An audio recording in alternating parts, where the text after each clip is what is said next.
Praise God, purihin ang Diyos. Salamat sa isang napakasarap na awit mga kapatid. Praise God, at purihin ang Diyos sa umagang ito. At naniwala ako na ang bawat siya ay pinagpala ng kaniyang mga salita sa nakalipas na mga gawain, sa mga live streaming na ating papanood sa ating mga kamanggagawa. At para sa araw na ito, tulad ng tulad ng aming hinandog na awit sa Panginoon mga kapatid, tayong lahat ay ginawa ng Diyos na higit sa mapagtagumpay. At yan ang ating mga buhay mga kapatid sa huling mga araw na ito.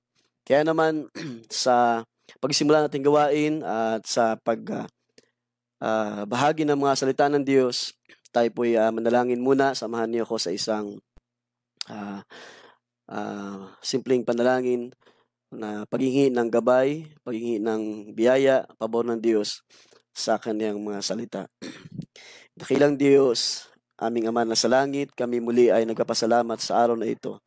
Tunay nga po, Panginoon, na Ikaw ay napakabuti sa bawat isa, sa iyong mga banal, sa iyong iglesia, sa bawat mananampalataya ng patuloy na kumakapit, lumalakad sa iyong mga pangako, sa iyong mga salita sa huling mga araw na ito.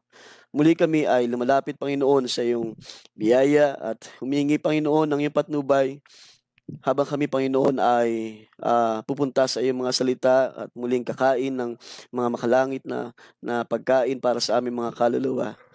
Ikaw muli ang magpala, Panginoon, sa aming mga buhay. Pagpalain mo ang iyong mga salita. Bless mo ang bawat tahanan, ang bawat isa na nakakaabot, nakarinig ng iyong mga salita naming pupuntahan sa mga sandaling ito. Kami, Panginoon, ay humihingi ng pabor sa iyo na ikaw ay mangusap, maging malaya. At gawin mo, Panginoon, ang panahon na ito, ng pagkakataon na ito ay maging instrumento muli sa buhay ng iyong mga banal. Na kami ay makapagpatuloy sa pananampalataya, may kalakasan, may kagalakan, at patuloy na nagtatagumpay sa lahat ng bagay. Panginoon, tunay na Ikaw ang aming dakilang manggagamot, Ikaw ang aming dakilang tagapag-provide ng aming mga pangailangan, at nangyayari ang iyong mga salita na nagsabi na hindi mo kami iiwan, ni pababayaan man, at kami ay iyong aaluin sa magitan ng iyong mga salita sa huling mga araw na ito. Bless mo, O Diyos, ang bawat tahanan, bawat isa, ang aking mga kapatid na patuloy, Panginoon, sa bawat tahanan, ang kailang mga puso ay nagagalak, nauuhaw, at sumasamba at nagbibigay ng papuri sa iyo. Kami, Panginoon, bagamat patuloy na nakaranas, Panginoon, ng lockdown sa panahon na ito, subalit na natili kang tapat, ang iyong mga salita ay makapangyarihan at buhay sa aming mga puso, sa aming mga buhay, na hindi mo kami pinabayaan, patuloy ka nangungusap at nagtuturo sa uling mga araw na ito.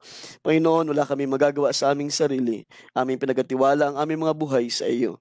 Aming nilalagak ang aming pag-asa ay nasa iyong mga salita lamang sa mga panahon na ito. Kaya, Panginoon, muli, kung may nakita ka na anumang sala, anumang pagkukulang ay iyong pagpatawad, patuloy mo kaming linisin ng iyong mga salita, patuloy kang umabot, Panginoon, sa bawat isa na handa, Panginoon, i-confess ang aming mga kasalanan, ang aming mga pagkukulang, at patuloy kaming mahugasan ng iyong mga buhay na salita sa mga panahon na ito, Diyos. Panginoon, aking pinagatiwala sa iyo ang nalalabing mga sandali, at patuloy na inaangkin na pagtatagumpay na tapos mo na ang pinagkalooban lahat ng bagay sa iyong mga hirang, sa iyong mga banal. Ang lahat na ito, Panginoon, ay maingat namin, itinatagubilan ang lahat ng bagay, ibinabalik sa iyo ang lahat ng pasalamat at pagdakila sa pangalan ng aming Panginoong Kristo Jesus, aming Diyos na buhay. Praise the Lord, purihin ang Panginoon. So muli, isang magandang umaga sa pangalan natin Panginoong Kristo Jesus. At for almost mga kapatid 35 days or mahigit 36 days tayo ay naka-lockdown pa rin, no? So magandang umaga sa mga nakasubaybay na sa ating mga kapatid, at ang Diyos magpala sa inyong lahat. So nawa dalayan ko tayong lahat ay nasa mabuting kalagayan sa mga sandaling ito. At bayaan natin na ating puntahan ang mga salita ng Diyos. At ang ating paksa ay ating kukunin doon sa ating pinag-usapan last Sunday sa aklat ng Romans pa rin. So samahan niyo ako sa pagbasa ng ilang mga talata sa Romans chapter 8. So ating simulan muli sa verse 28, mga kapatid. And we know that all things work together for good to those who love God, to those who are the called according to His purpose. For whom He foreknew, He also predestined to be conformed to the image of His Son, that He might be the firstborn among many brethren. Moreover, whom He predestined, this He also called. Whom He called, this He also justified. And whom He justified, this He also glorified. What then shall we say to these things? If God is for us, who can be against us? He who did not spare His own Son, but delivered Him up for us all, how shall He not with Him also freely give us all things? Who shall bring a charge against God's elect? It is God who justifies. Who is he who condemns? It is Christ who died, and furthermore is also risen, who is even at the right hand of God, who also makes intercession for us. Who shall separate us from the love of Christ? Shall tribulation, or distress, or persecution, or famine, or nakedness, or peril, or sword? As it is written, for your sake we are killed all day long. We are accounted as sheep for the slaughter. Yet in all these things we are more than conquerors through Him who loved us. Praise God. Amen. For I am persuaded that neither death nor life, nor angels, nor principalities, nor powers, nor things present, nor things to come, nor height, nor depth, nor any other created thing shall be able to separate us from the love of God, which is in Christ Jesus our Lord. Praise God. Purihin ang Panginoon. So, dito natin kukunin ang ating paksa, mga kapatid, sa umagang ito. At doon sa verse 37 na binanggit dito, ang sabi dito, yet in all these things we are more than conquerors through Him who loved us. Salamat dahil merong Diyos na umibig sa atin, at hindi lamang kahapon, kundi maging sa mga panahon na ito, iniibig niya tayo. At ang kanyang pag-ibig ay walang hanggan sa atin, mga kapatid. Ito ay hindi matatapos. Ito ay mananatili magpakailanman. So, dito natin kukunin natin paksa sa umagang ito. At kung inyo mapapansin, doon sa binanggit ni Apostol Pablo na conquerors, ito ay tumutukoy sa mga mananampalataya na tinawag tayo na more than conquerors. Tinawag tayo ng mga salita ng Diyos na tayo ay higit pa sa mapagtagumpay. At ano ang mayroon sa atin? Bakit tayo tinawag sa ganung kalagayan, mga kapatid? And by the way, ang conquerors, sa Greek meaning niya, ang ibig sabihin nito is to be more than a conqueror, to gain a surpassing victory. So itong salita na ito na surpassing victory, ay ating titingnan mamaya. At alam nyo, itong word na conquerors ay once lang nabanggit doon sa verse 37 na ating nabasa kanina. At hindi na natin ito mababasa pa sa ilang mga talata sa Scripture. Bagamat sa ilang mga bahagi ng Scripture ay nababanggit ang salitang overcome. And yet, itong salitang conquerors ay dito lang natin mababasa sa Romans chapter 8 verse 37. At sa pagpapatuloy, ang ating paksa sa araw na ito ay pamagatan nating The Surpassing Victory of the Church. So this is our title for our online service sa araw na ito. The Surpassing Victory of the Church. So ginamit ko yung salitang church dahil tayo ay sumasampalataya na bawat isa na mananampalataya ay bahagi ng isang katawan ng Panginoon. Tulad ng mababasa natin sa Colossians chapter 1 verse 18, ating basahin, mga kapatid. Na ang sabi nito ni Apostol Pablo, He is the head of the body, the church, who is the beginning, the firstborn from the dead, that in all things He might have the preeminence. So kung kayo ay sumasampalataya na kayo ay bahagi, isa sa mga bahagi ng katawan ng Panginoon na tinawag na iglesia, then kayo ay bahagi doon sa tinawag ni Pablo na mga mananagumpay.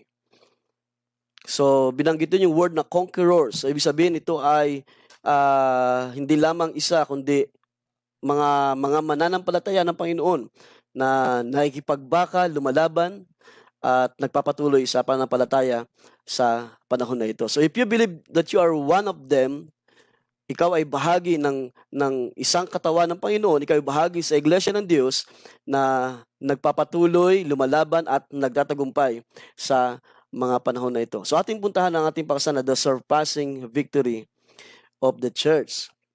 Pero bago tayo lubusang magpatuloy, nais kong i-share sa inyo mga kapatid. So I hope ang ating audio ay maayos naman sa biyaya ng Diyos mga kapatid. At kayo ay mag-message lang kung medyo mahina at ating gagawa ng paraan. Bago tayo magpatuloy doon sa ating paksa, nais kong i-share sa inyo itong nakita ko sa online sa isang website about the 10 of the greatest historical conquerors na nabuhay sa ibabaw ng lupa. At ito ay 10 mga individual at maaaring hindi ko natin puntahan ang details ng kanilang mga accomplishment, ng kanilang mga nagawa sa ibabaw ng lupa, pero puntahan ko lang ilang mga summary. At sa number 1 dito ay nabanggit ang pangalan ni Genghis Khan, isa sa mga conqueror na nabuhay sa ibabaw ng lupa.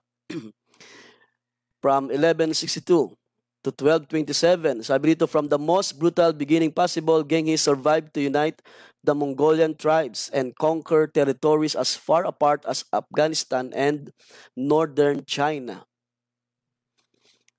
At ang ikalawa sa listahan dito sa 10 greatest conqueror of all time, ang pangalawa ay si Alexander the Great. So kilala natin yan, na nabuhay noong 356 BC.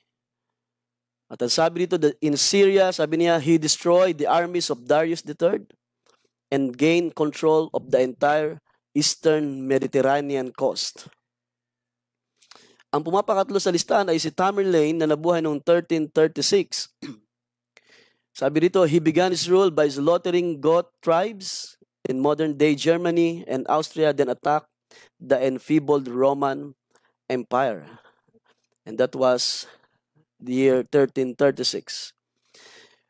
Dito sa list ay kasama si Attila the Hun, isa sa mga conqueror. Sabi dito, he began his rule by slaughtering ito si Charlemagne. Si Attila the Hun, nung nabuhay siya noong 406, so hindi ko na nailagay ang kaniyang summary ng kaniyang accomplishment. Ang panglima ay si Charlemagne, ang sabi dito, siya ay tinawag na Charles the Great, King of the Frank. Nabuhay noong 742. He ruled a European empire based mainly around France, Germany, and parts of Italy. Nasa pang-alim na listahan ay si Pharaoh Thutmose III of Egypt.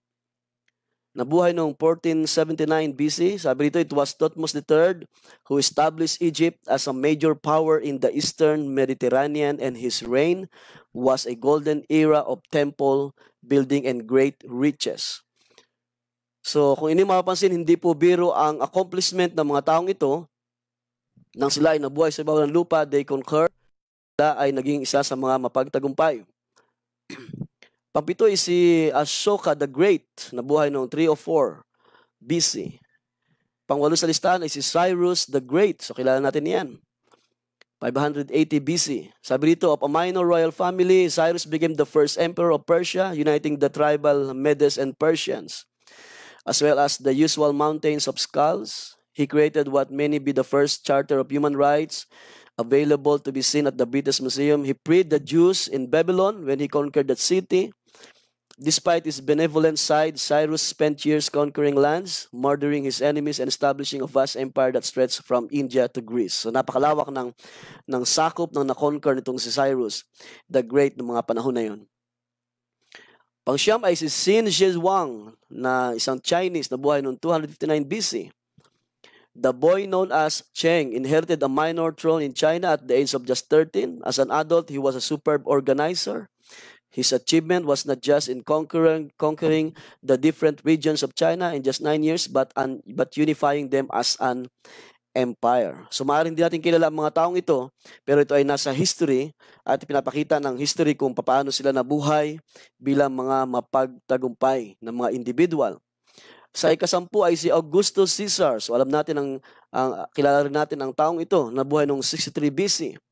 Augustus was not a battle king. However, under his rule, the Roman Empire expanded into Hungary, Croatia, and Egypt, as well as securing Spain and Gaul. He added more land than Julius Caesar and was worshipped as God in Rome. So ilan lamang ito mga kapatid sa mga conquerors na makikita natin throughout sa history. Nabuhay sila sa ibabaw ng lupa na nakilala ng mga tao, nakita ng mga tao ang kanilang kalakasan, ang kanilang katapangan, nabuhay sila na sa ganung paraan, sila ay itinalaga ng Diyos bilang mga conquerors sa ibabaw ng lupa. Pero alam natin na itong mga taong ito ay, kahit gaano sila kakilala, kahit gaano sila kalakas, kahit gaano sila nag-conquer sa ibabaw ng lupa, ay walang kinalaman ito sa mga salita ng Diyos na binanggit ni Apostol Pablo na ating binasa kanina. Ito ay mga tao, mga individual na nakaranas ng isang buhay na matagumpay, isang mananagumpay. And historically, ang mga taong ito ay matatapang na mga tao, ang kanilang mga puso ay buo upang gumapi at sumakop ng mga kaharian, ng mga lupain. At kung inyong isa-search ang history, basahin niyo ang background ng mga taong ito, makikita niyo ang kanilang pagsakop na ginawa sa mga kaharian, sa mga lupain ay hindi biro mga kapatid. Yet hindi sila ang tinutukoy ng scripture pagdating sa salita ng Diyos na binanggit natin, binasa natin kanina na may ginawa ang Diyos, mga tao, mga lalaki at babae na ginawa ng Diyos higit pa sa mapagtagumpay, hindi ito ang mga taong ito ang tinutukoy ng Panginoon, ng kaniyang mga salita. At alam natin doon sa ating tinalakay last Sunday, binasa natin sa Ephesians chapter 6 verse 12, na sabi ni Paul, hindi tayo naikibaka sa laman at dugo. Sabi niya, for we wrestle not against flesh and blood. And that's why hindi ito ang uri ng mga tao na ipinapakita ng scripture, ipinapakilala sa atin, bagamat sabihin natin na ang kanilang accomplishment, ang kanilang pagiging isang conqueror sa ibabaw ng lupa ay isang matagumpay, pero isang nakakalungkot na bagay, hindi ito ang salita ng Diyos, hindi ito ang tinutukoy ng mga scriptures, mga kapatid. Now, ang scriptures ay nagpapahayag ng ibang mga bagay tungkol sa isang mapagtagumpay na individual. Lingid sa marami, may mga predestinated sons and daughters ang Panginoon, may mga tao ang Diyos na kanyang itinalaga sa huling mga araw. At ito ang pinapakita ng scriptures na ating binasa sa Romans chapter 8, verse 37. Sino itong mga tinawag ni Pablo na we are more than conquerors? At bakit sila tinawag sa ganitong kalagayan? Ano ang mga bagay na meron sa mga taong ito? Bakit sila naging mananagumpay at higit sila sa mga mapagtagumpay? Tinukoy ni Apostol Pablo. God made them more than conquerors. So ano yung mga taong ito? Anong uri ng buhay meron ang mga taong ito? At sabi ko sa inyo kanina, kung kayo ay sumasampalataya, isa kayo doon sa mga mananagumpay sa huling mga araw na ito, kayo ay kabahagi doon sa katawan ng Panginoon na nagtatagumpay. Binasa natin kanina sa Colossians chapter 1. At ang Panginoon bilang ulo ng iglesia, ang iglesia ay ang katawan. At kung paano ang Panginoon ay nagtatagumpay, gayon din ang iglesia, gayon din ang bawat mananampalataya. At yun yung binasa natin, pinuntahan natin last Sunday, na tunay nga ang Diyos ay gumagawa sa lahat ng bagay. Ang Diyos ay gumagawa within the ministry. Ang Diyos ay gumagawa sa mga panahon ng trouble, sa mga panahon ng crisis. At ang Diyos din ang gumagawa para ito ay establish establish ang mga bagay. Ang Panginoon din ang gumagawa ng paraan para ipakilala ang mga plano ng Diyos, para ipahayag sa atin sa huling mga araw na ito, ano ang mga plano ng Diyos mula pa sa pasimula hanggang sa mga huling mga araw na ito. At yun yung nabasa natin sa Romans chapter 8, verse 28, nang sabi doon, and we know that all things work together for good to them that love God, to them who are called according to His purpose.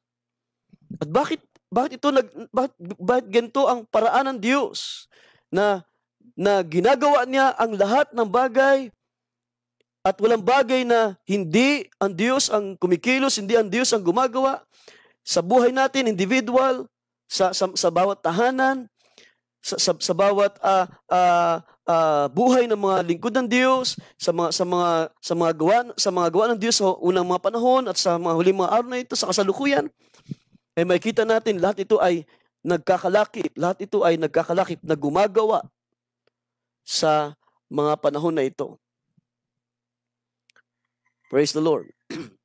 So nagkakaroon lang tayo ng konting problema sa ating video, sa ating camera. So itatry natin i-connect mga kapatid.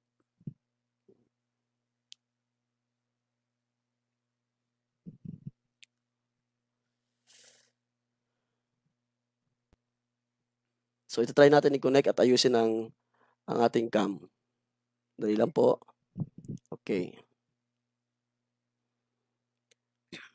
So nakita natin ang mga gawa ng Diyos sa huling mga araw na ito mga kapatid. Na lahat ng bagay ay pinangyayari ng Diyos sa bawat isa na umiibig sa Kanya. At tulad ng ating nakita last Sunday, nawa nakita natin, naintindihan natin, naunawaan natin ang purpose dahil lahat ng mga nangyari sa ating tahanan, sa ating mga buhay, lahat na ito ay bahagi ng mga plano ng Diyos, bahagi ng mga purpose ng Diyos sa ating mga tahanan. Now, ang unang bagay na gusto kong tingnan sa umagang ito ay yung pag-ibig ng Diyos. The Lord's love gives us infinite blessings. At ito yung makikita natin sa verse 29 hanggang 32 actually. Pero basahin lang muna natin ang 29 and 30. Ang mga talatang ito ay nagpapakita, mga kapatid, na ang pag-ibig ng Diyos, ang pag-ibig ng Panginoon ay nagbibigay sa atin ng isang infinite na blessings. Dahil ang kanyang kaisipan, magmula sa pasimula hanggang sa mga panahon na ito, ay ito yung gawa ng Diyos. Ito yung kanyang plano. It is a great plan of God na kanyang binuksan, pinakita sa huling mga araw sa magitan ng kanyang mga salita. At ito yung binasa natin ating balikan sa verse 29. For whom He foreknew, He also predestined to be conformed to the image of His Son, that He might be the firstborn among many brethren. Moreover, whom He predestined, this He also called. Whom He called, this He also justified. And whom He justified, this He also glorified. Ang verse 29 and 30, dito nakapaloob ang great plan of God sa kanyang mga hirang. Dito natin makikita kung paanong inilagay ng Diyos sa pasimula ang bawat bahagi ng ating mga buhay. Kung paano ng Diyos ginawa ang pagpapala na ito, kung paano niya in-express ang kaniyang pag-ibig sa atin. Of course, kapag pag-uusapan ang great plan of God, ito ay tumutukoy din sa biyaya ng Diyos na nung una pa ay kaniyang ginawa, kaniyang itinakda, kaniyang itinaga, kaniyang binuo sa kaniyang kaisipan. At ito yung binabagit ni Apostol Pablo. Paul is telling us what the great God has done in our life. Ito yung kaniyang kaisipan para sa atin. So hindi ba kayo nagagalak, hindi ba tayo, nalulubos ang ating kagalakan na makita na ganito pala inayos ng Diyos? Ganito pala, tagpo-tagpo ng Diyos ang bawat bahagi ng kanyang mga plano. So in His thoughts, sa kanyang kaisipan, ikaw ay kinilala na ng Diyos. Yun yung mababasa natin sa verse 29. At ano sabi doon, ang kanyang kinilala ay itinalaga niya na maging katulad ng larawan ng kaniyang anak. So sa kanyang kaisipan, ang Diyos ay nagplano, ang Diyos ay kumilala sa atin. At hindi lang niya tayo kinilala, siya ang nagtalaga ng ating pupuntahan, ng ating mga patutunguhan, ng ating buhay sa mga panahon na ito. At ang kanyang tinalaga, sabi ng Scripture, ay kanya rin namang tinawag. At ang kanyang tinawag ay kanyang inaring ganap. At ang sabi sa verse 30, at ang mga inaring ganap ay niluwalhati din naman niya. So masasabi ko, mga kapatid, ito ay mga bahagi ng great plan of God. These are all part of the great thoughts of God. Minsan hindi natin kayang isipin, hindi natin kayang liripin o nawain. Of course, maliban na ang Espiritu ng Diyos ang magpahayag sa atin, ang Espiritu ng Diyos ang magpaunawa, hindi natin maintindihan na ito pala ang buhay, ito pala ang mga plano ng Diyos, ganito pala ako nilikha ng Diyos para sa ganito mga bagay pala. Ang Diyos ay naglaan sa akin ng isang great blessing para sa aking buhay. At ang salita ng Diyos ang nagpapahayag sa bawat isa. Para natin maintindihan ang mga plano ng Diyos, para natin makita ang kanyang kaisipan, kailangan nating hanapin siya. Kailangan magkaroon tayo ng desire. Kailangan magkaroon tayo ng pagkauhaw sa Diyos na ito na lumikha ng lahat ng bagay. Sa Diyos na nagplano ng lahat para sa atin. Kung ating mabasahin ang Isaiah chapter 55, ating puntahan ang Isaiah chapter 55, mga kapatid. Ay mababasa natin dito sa verse 6, Isaiah chapter 55. Ang sabi dito ng salita ng Panginoon, seek ye the Lord. Sino sa inyo ang humahanap sa Panginoon sa mga panahon na ito? Seek the Lord while He may be found. Verse 6, call upon Him while He is near. Let the wicked forsake his way, and the unrighteous man his thoughts. Let him return to the Lord, and He will have mercy on him, and to our God, for He will abundantly pardon. For my thoughts are not your thoughts, nor are your ways my ways, says the Lord. For as the heavens are higher than the earth, so are my ways higher than your ways, and my thoughts than your thoughts. Kung gusto natin, mga kapatid, makita, kung gusto natin maunawaan ang mga plano ng Diyos sa buhay natin, then seek ye the Lord. At sabi ng Scripture, that we may know Him, that we may understand the plan of God. Para makita natin na bago pa man tayo lumitaw sa buhay na ito, may inilaan na ang Diyos na plano. Ang Diyos ay naglaan na ng opportunity. Ang Diyos ay naglaan na ng biyaya sa iyo, kapatid. Sa umagang ito, kung ikaw ay sumasampalataya sa Diyos, kung ikaw ay may takot, may pagkauhaw, may desire, sabi ng ating binasa, hanapin natin ang Panginoon habang siya'y ating masusumpungan. Ibig sabihin, until today, ang biyayang ito ay bukas pa sa marami, sa lahat na nagdi-desire, sa lahat na nauuhaw, sa lahat na nagtatanong, Panginoon, ano ang iyong plano sa buhay ko? Kung bakit nangyari ang mga bagay ito sa aming panahon? Ano ang nais mong ipakita? Anong nais mong ipangusap para sa bawat isa?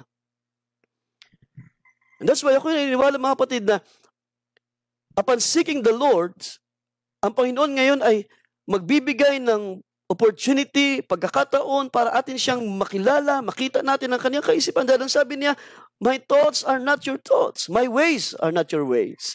Ibig sabihin, ang kaisipan ng Diyos ay hindi ito tulad ng ating mga pag-iisip. Ang alam lang natin, tayo ay nabubuhay. Kung hindi tayo mananampalataya, ang alam natin ay nabubuhay tayo sa mundong ito, nagtatrabaho, nagsisika para mabuhay. Pero wala tayong alam ano yung mga plano ng Diyos after this life. Pagkatapos ng buhay na ito, dahil ang buhay na ito ay may hangganan. Nakita naman natin ang nangyari sa ating panahon kung paano marami ang buhay na binabawi ng Diyos. Ang buhay na ito sa lupa ay may hangganan.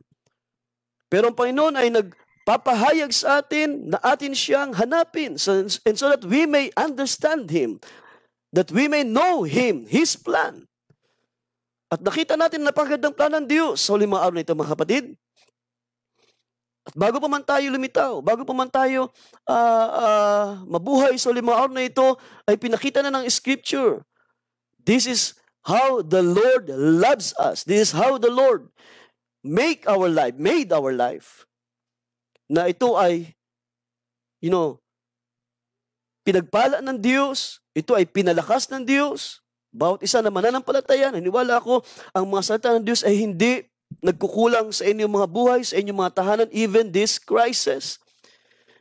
Even sa mga panahon na ito na tayo ay parang nagigipit sa ating mga pangailangan, naniniwala ako ng ating makita ang mga plano ng Diyos. Hindi tayo pinagkulang ng kalakasan ng pagtatagumpay laban sa mga gawa ng kaaway sa ating panahon. Na gusto kong puntahan ang 5 bahagi ito ng biyaya ng Diyos. At tinawag ko itong 5 components of God's grace. Yung binasa natin kayo na sa verse 29 sa aklat ng Romans chapter 8. So tinawag ko ito na 5 components of God's grace. 5 bahagi ng dakilang plano ng Diyos para sa ating panahon. At ang salitang component, mga kapatid, ay may meaning na a part that combines other parts to make a machine or piece of equipment, like, for example, automobile or computer. So, ang salitang component ay nangungusap ng mga bahagi na nagko-combine, a part that combines with other parts to make a machine or a piece of equipment. So, ibig sabihin, kung ang tao ay gagawa ng automobile, sasakyan, kung ang tao ay gumagawa ng computer, so meron itong mga components, meron itong mga parts na mahalaga sa isa't isa, at isang component na mawala, di ba, sa isang computer, isang bahagi ng computer na mawala rito, na very vital na components niya, ay hindi gagana, hindi magiging effective ang bagay na ito. At ganoon din sa automobile, sa mga sasakyan. At ganoon ang great plan of God, as I see it, sa nakikita ko sa kaniyang mga salita, tinawag ko ito na 5 components of God's grace, dahil isa lang ang mawala rito, hindi mo maunawaan ang kalooban ng Diyos. Isang bahagi lamang dito sa binasa natin sa ating teksto, ang mawala ay hindi mo lubusang makikita ang plan ng Diyos, hindi mo lubusang ma-appreciate na ganito pala ako, inayos, nilikha ng Diyos, ganito pala ako, pinagplanuhan ng Diyos.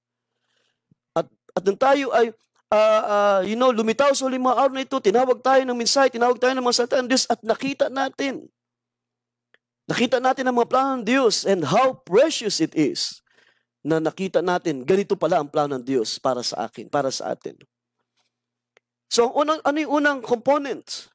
Yung salita na He foreknew you. At ito isang napakahalagang bahagi ng great plan of God. So, ito ay 5 components of God's grace or the great plan of God para sa atin.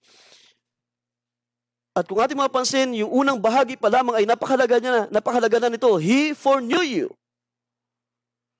Para maintindihan mo ang plano ng Diyos sa 5 araw na ito, kailangan mo munang makita that God foreknew you.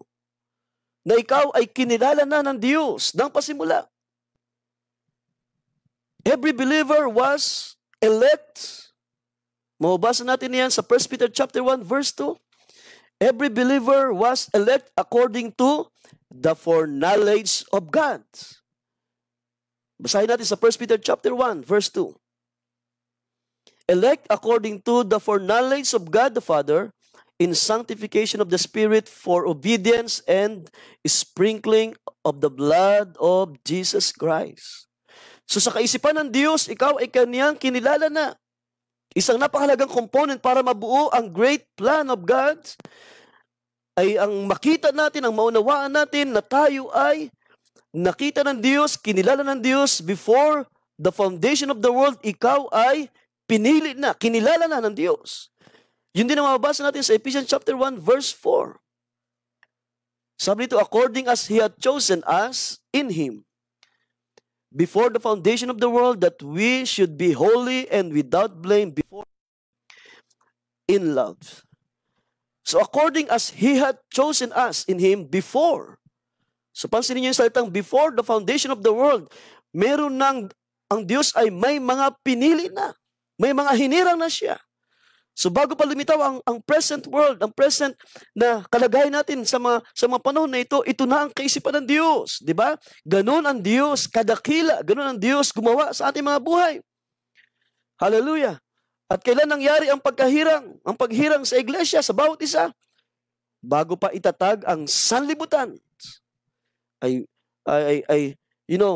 Bago pa lumitaw ang lahat ng bagay, bago pa makita, lumitaw ang Earth, ang Mars, ang Pluto, ang Moon, ang lahat ng bagay, ay napakalagang makita natin ang bahaging ito. Ang isa sa mga component ng great plan of God ay ang pagkilala niya sa mga mananampalataya, sa bawat isa. And the next one is, ikalawang bahagi na masabi natin mahalaga rin na component ng plano ng Diyos ay yung sinabi ni Paul na He predestined you. So ang bawat believer na itinalaga ng Diyos ay itinalaga niya upang maging katulad ng larawan ng Panginoon. At ito ay tumutukoy sa statue, sa kalagayan ng Panginoon, sa kaniyang kalakasan, sa kaniyang kapangyarihan. Doon tayo itinalaga ng Diyos, doon tayo nais ng Diyos dalhin. So could you imagine, bago pa tayo lumitaw, before there was a universe, before there was a solar system, ang Diyos ay sa kanyang kaisipan ay nagplano na. Siya ay nagtalaga ng mga tao. Na ang kanyang kaisipan, ang kanyang plano ay dadalhin niya sa mga panahon na ito para maging katulad sa larawan ng kanyang anak. Walang iba ang ating Panginoong Kristo Jesus. Now sa 2 Peter chapter 1, ay mababasa natin yung the statue of a perfect man. 2 Peter chapter 1 verse 3 hanggang 8. At doon ay mababasa natin yung the statue of the perfect man. Nang sabi doon, nandun ang pananampalataya, nandun ang faith. There was faith, there is virtue, there is knowledge, there is temperance, there is patience, godliness, brotherly kindness, and love. At lahat ng ito ay nandoon sa Panginoon. Lahat ng ito ay makikita natin, ang larawan na ito ay makikita natin sa Panginoon. Nasa Kanya ang pananampalataya, nasa Kanya ang virtue, nasa Kanya ang knowledge, nasa Kanya ang temperance, ang patience, ang godliness, ang brotherly kindness at ang pag-ibig, at doon tayo. Nais ng Diyos dalhin. And that's why, sa kanyang kaisipan, He predestined you. He predestined us to be conformed to the image of His Son. At hindi ba napaganda ng plano ito ng Diyos? Wala tayong kaalam-alam na ito yung biyaya niya sa atin, ganito niya in-express ang kanyang pag-ibig sa atin. Kaya sarap na makita, kay sarap na ma-realize sa mga bagay na ito, mga kapatid. That I am a part of this. That I am one of them. I am predestined para gawin ang kalooban ng Diyos, para maglingkod sa Diyos sa huling mga araw na ito. So yun yung nais ng Diyos na dalhin para sa atin. Yun ang nais ng Diyos na mangyari para sa kaniyang mga banal. Doon sa verse 4, ganito ang ating mababasa, no? sa 2 Peter, ating puntahan sandali. 2 Peter, yung chapter 1. Anong sabi rito? Whereby are given unto us exceeding great and precious promises, that by this ye might be partakers of the divine nature. So you see, having escaped the corruption that is in the world. For if these things be in you and abound, they make you that ye shall neither be barren nor unfruitful in the knowledge of our Lord Jesus Christ. Kung tayo daw ay sasagana sa mga bagay na ito, kung nasa atin ang mga bagay na ito at hindi tayo pagkukulangin, hindi daw tayo hayaan, hindi tayo nagbubunga, hindi hayaan ng Diyos at hindi tayo nakakaunawa sa karunungan ng Panginoon, sa kaalaman ng Diyos na kay Kristo. Hindi natin maunawaan ang great plan of God na tayo pala ay isa sa mga pinili ng Diyos, isa sa mga kinilala ng Diyos, isa sa mga itinalaga ng Diyos sa buhay na ito. And that's why hindi natatapos ang ating papuri, hindi natatapos ang ating pasalamat. And that's why kahit tayo ay nasa crisis, ibibigay pa rin natin ang pasalamat, ibibigay pa rin natin ang kadakilaan sa Panginoon. Ikatlong component. Ano sabi ni Paul? He called you. Doon sa 5 components of great plan of God na binabanggit natin, ang ikatlong component ay ang sabi niya, He called you. 2 Thessalonians chapter 2. Ating basahin.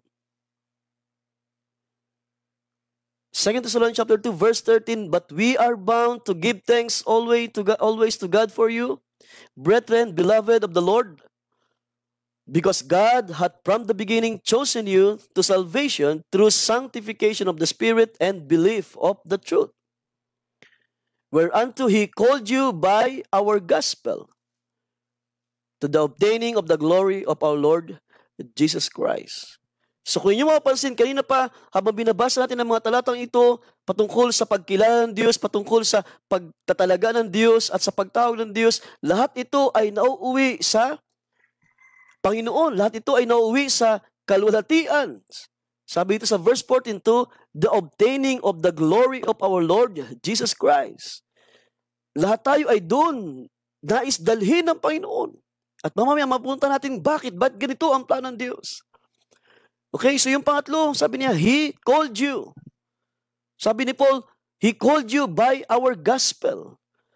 It doesn't mean na ito ay personal gospel ni Paul.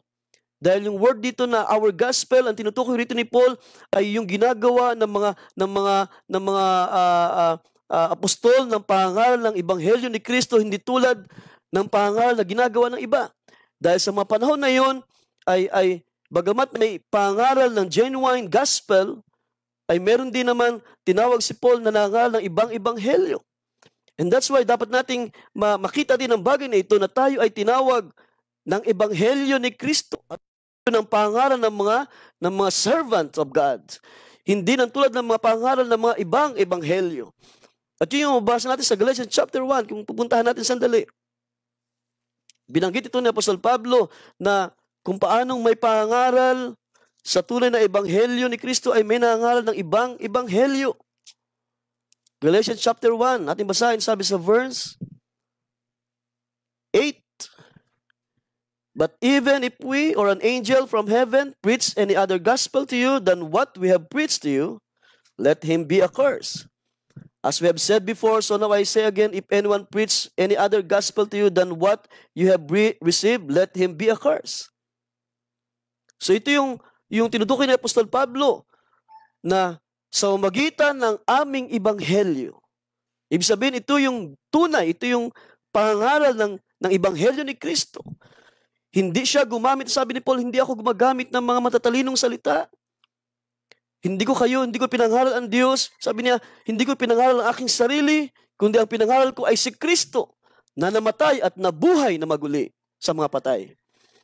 And yet, makikita natin, even in our days, ay may mga nangangaral ng ibang ebanghelyo, and that's why kailangan din natin itong i-check na ang ating mga buhay ay tinawag ng tunay na pangangaral, tinawag ng tunay na ebanghelyo ni Kristo at hindi kung saan-saang mga katuruan lamang sa ating panahon, hindi kung saan mga samahan sa ating panahon.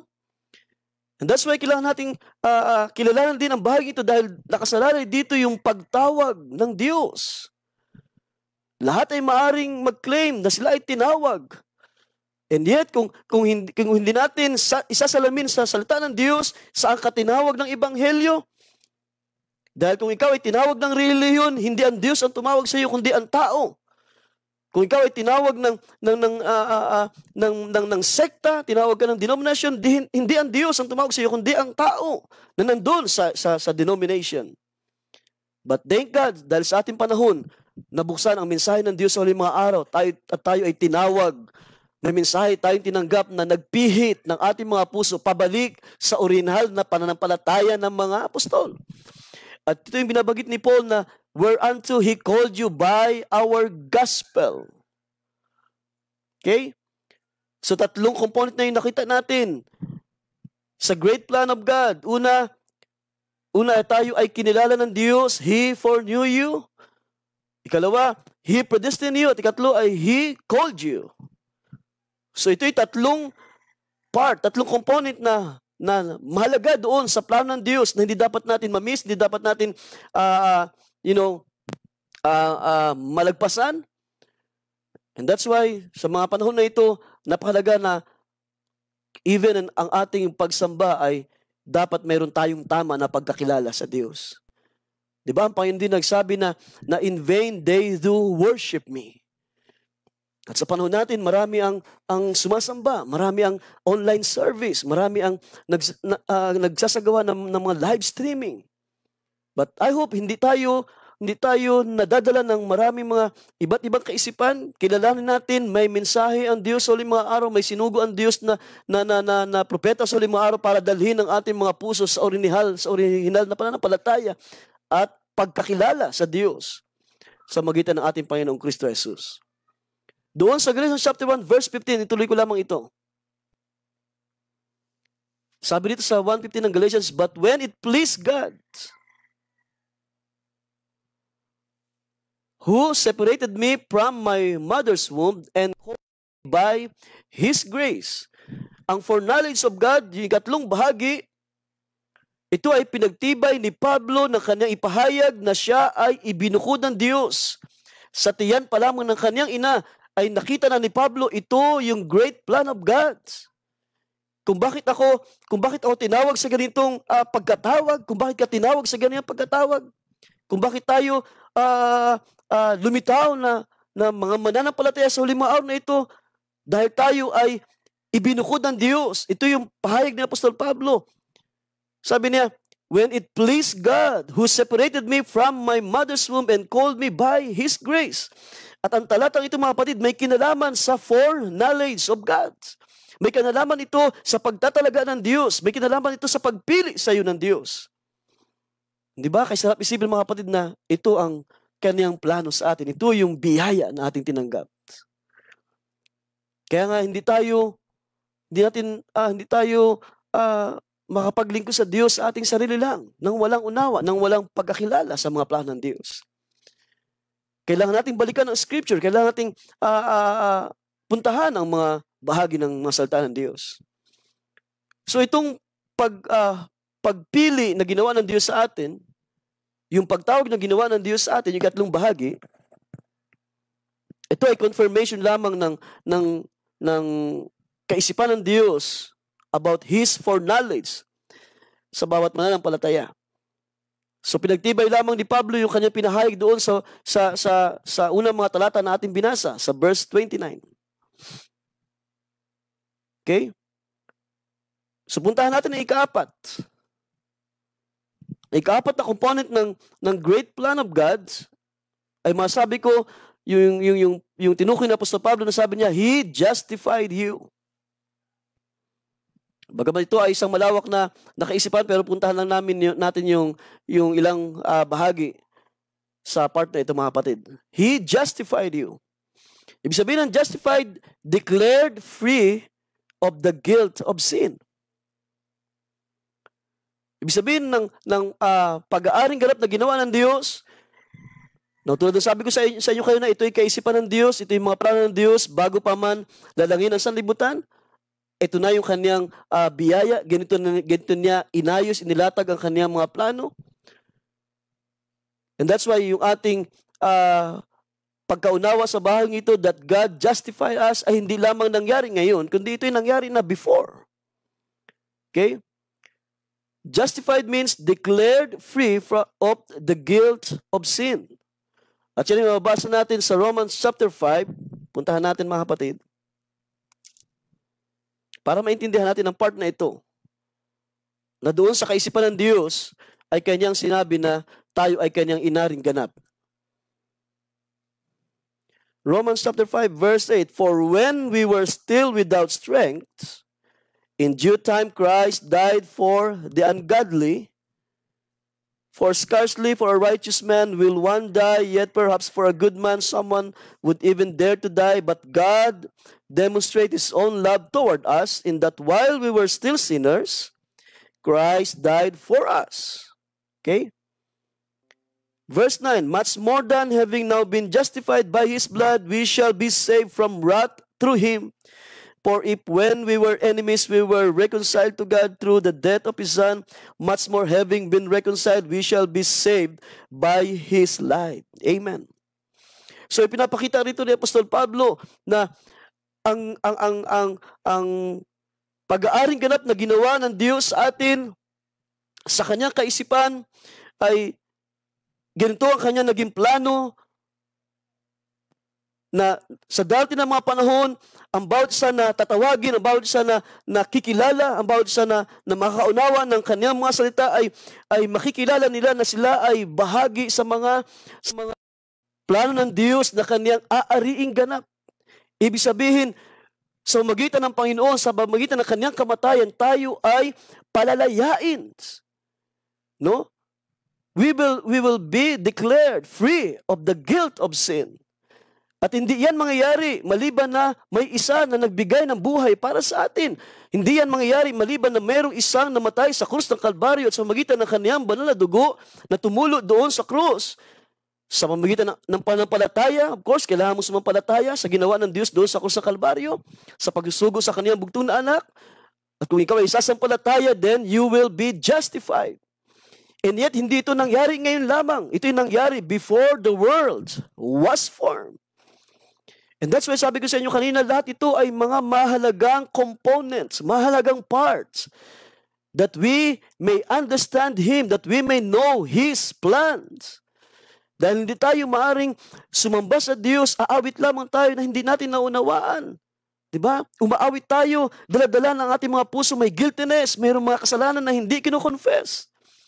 That's why we must understand Him. We must seek the Lord. Para ang Diyos ay magpaunawa, ang Diyos ay magpahayag ng kanyang biyaya sa atin. And that's why sinugo ng Diyos sa kanyang Espiritu. Dahil ang kanyang Espiritu ang magdadala sa atin sa buong katotohanan, sa buong kalooban ng Diyos. And you could see, sa ating panahon, marami nang mabuhay sa ganitong kalagayan, worshiping God, serving God na walang unawa, walang pahayag sa mga plano ng Diyos. Pero hindi ganyan ang pagtawag, hindi ganyan ang pagkahirang sa atin mga kapatid. Salamat, bago pa man tayo umawit, bago pa man tayo lumuha, bago pa man tayo magpuri sa Diyos, ang Diyos ay gumawa na ng justification. Nakita na ng Panginoon ang mga bahaging ito na kanyang aariing ganap sila ng mga sumasampalataya. Purihin ang Diyos. It is not by your works. Hindi ito gawa natin, hindi ito plano natin, kundi ito yung mga plano ng Diyos. At ito yung mababasa natin mga kapatid sa Galatians chapter 2 verse 16. So yung justification, yung sabihin ng Panginoon that He justified you, He justified the church, ito ay may kinalaman lagi sa kamatayan ng Panginoon mga kapatid. Kung hindi sa kamatayan ng Panginoon 2,000 years ago, hindi maging isang realidad sa atin ang kaisipan ng Diyos na nagsabi, bago palalangin ang sanlibutan, tayo ay mga inaring ganap ng Panginoon. It will never happen, mga kapatid. And that's why kinakailangan mayroong isang mamatay doon sa krus ng Kalbaryo. Mayroong isang dapat na masugatan. Mayroong isang dapat na mahirapan. Alang-alang sa atin ng mga nabuhay sa kasalanan. Diba, binasa natin kanina na yet we are sinners, Christ died for us. Hindi pa man tayo lumilitaw, hindi pa natin nakikita ang mga plano ng Diyos, pero ang Panginoon ay namatay na para sa atin. Purihin ang Panginoon. You see? At dito sa Galatians chapter 2, verse 16, ito yung mababasa natin, mga kapatid. So I hope, okay pa ang ating streaming. Galatians chapter 2, sabi ito, knowing that a man is not justified by the works of the law, but by the faith of Jesus Christ, even we have believed in Jesus Christ that we might be justified by the faith of Christ and not by the works of the law. For by the works of the law shall no flesh be justified. At yun dahil mga kapatid, wala sino man sa atin ang makapag-aring ganap sa ating sarili. Hindi natin mabibigyan lugod ang Diyos kung hindi tayo sasampalataya. Hindi malulubos ang ating kagalakan na mabuhay, justified by faith. Kung hindi sa Panginoon, kung walang buhay na ibinigay para sa atin. At ito yung binasa natin mga kapatid na Galatians chapter verse 16 na hindi tayo inaring ganap sa paggawa sa kautusan. At wala daw aaring ganap na laman sa magitan ng pagsunod lamang sa mga kautusan. Ano yung mga kautusan? Yung huwag kang papatay, huwag kang mangalunya, huwag kang magnakaw. Alam natin yan. Subalit ang pagsunod dito ay hindi makapag-aring ganap sa atin maliban na tayo ay sasampalataya. Diba? Maliban na ang tao ay kikilala sa Diyos, maliban na ang tao ay mananampalataya sa Panginoong Kristo Jesus, hindi siya aariing ganap. Mabubuhay lamang siya sa pagsunod sa kautusan. Tulad ng isang binatang mayaman na mabasa natin sa Matthew chapter 19, na doon itong rich young man na ito nagsabi, lahat ng ito ay ginawa ko na. Mula sa aking pagkabata ay sinunod ko ang kautusan. Ano pa ba ang kulang sa akin? You see? At dito natin makikita, ang pagsunod sa kautusan, hindi ito magbibigay sa atin ng kasakdalan. Ang pagsunod sa 10 kautusan ng Diyos na kanya ibinigay doon sa lumang tipan, hindi ito makapag-aaring ganap sa tao maliban na siya ay sumampalataya sa Panginoong Kristo Jesus. Tulad ng binata na ito na mayaman, na nadama niya, may kulang pa sa kaniyang sarili at lumapit siya sa Panginoon. Inyo na lamang basahin Matthew chapter 19 verse 16 to 22. Sabi niya, ano pa ang kulang? Guro, ano pa ang kulang sa akin? Sabi ng Panginoon, kung gusto mong maging sakdal, dahil ang taong ito, nakita ng Panginoon ang buhay niya, siya ay napakayaman na tao, na binata. Sabi ng Panginoon, ng kanyang advice ay pumaroon ka, umuwi ka sa iyong tahanan, ipagbili mo ang iyong mga ari-arian at iyong ibahagi sa mga nangailangan, sa mga mahihirap. At alam natin ang story, nalugod ang binatang ito na napakayaman, siya ay nalumbay, hindi niya nagustuhan ang payo ng Panginoon, at siya ay umuwi na nalulungkot ang kaniyang puso dahil sabi ng scripture, tunay na ang binatang ito ay napakayaman. Why? Sa kabila na tayo ay sumusunod sa kautusan, masunod natin ang 10 kautusan na ng salita ng Diyos, pero may mga bagay tayo na hindi natin kayang i-give up. May mga bagay tayo na hindi natin kayang isuko sa Panginoon. Maging ito man ay mga material na bagay, then hindi magiging realidad sa atin ang pag-aaring ganap ng Diyos sa buhay natin, maliban na tayo ay sumampalataya, maliban na ating i-give up ang lahat ng ating mga sarili, ang ating buhay sa Panginoon. Di ba? Sabi ng Panginoon, iyong tanggihan ang iyong sarili at ikaw ay sumunod sa akin. Pero paano tayo makakasunod sa Diyos? Sa kanyang kalooban, kung may mga bagay na ayaw pa nating bitawan, ayaw pa natin iwan, at ang mga bagay na ito ay hindi na, ito yung mga bagay na wala ng kinalaman sa mga plano ng Diyos. At yun dahilan, nalumbay ang binata. And I pray sa araw nito, sa mga panahon na ito, wala sa ating nalulungkot, nalulumbay dahil sa crisis. Hindi na makasunod, hindi na makaawit, hindi na tayo makapagpuri dahil sa mga nangyayari. It's about time na i-give up ang ating sarili. Kung mayroon pa tayong mga ipinagmamalaki, ibaba na natin ating mga sarili sa Panginoon at hayaan natin tayo ay makabahagi doon sa plano ng Diyos na isa sa mga inaring ganap. So magitan ng kanyang mga salita, it was declared free of the guilt of sin. So magitan ng ating Panginoon na nabayubay doon sa krus ng Kalbaryo. So it's only the love of God will justify us, brothers and sisters. At yan ay sa magitan ng ating Panginoon. Only by the blood of the Lamb, sa magitan lamang ng dugo ng kordero ng Diyos, tayo ay aariing ganap. So nakita natin yung 4 na bahagi. Ang unang 4 na bahagi ng great plan of God. At sabi ko sa inyo kanina, isa lang ang mawala rito. Hindi natin mauunawa ang lubos ang plano ng Diyos sa buhay natin. Isa lang dito ang hindi natin maintindihan. Isa lang dito ang hindi natin matanggap. or mamiss natin na ito ay maunawaan, ay hindi mabubuo sa buhay natin ang mga plano ng Diyos. Darating ang circumstances, hindi makikita sa iyo ang isang bahagi ng buhay mo na ikaw ay ginawa ng Diyos na mapagtagumpay. So these are all vital components. Lahat ito ay napakahalaga. At lalo na yung ikalimang bahagi na ating pupuntahan, na ang sabi ng Panginoon, He also glorified. Una, ikaw ay pinili ng Diyos, kinilala ka niya. Ikalawa, ikaw ay itinalaga ng Diyos. Ikaw ay inaring ganap ng Diyos o tinawag, and then inaring ganap, and then ang ikalawang bahagi to complete doon sa napakahalagang bahagi ng great plan of God ay ang kaisipan ng Diyos na nagsabi, He also glorified you. Ano ibig sabihin nito, mga kapatid? It means to raise you to a heavenly dignity. Kapag ito ay naunawaan ng mga mananampalataya, ito yung magbabangon sa atin, ito yung magtatayo sa atin bilang mga anak ng Diyos. Ito yung magbibigay sa atin ng lubos na pagtatagumpay. At ito ay may kinalaman sa kalwalhatian ng Diyos na kay Kristo.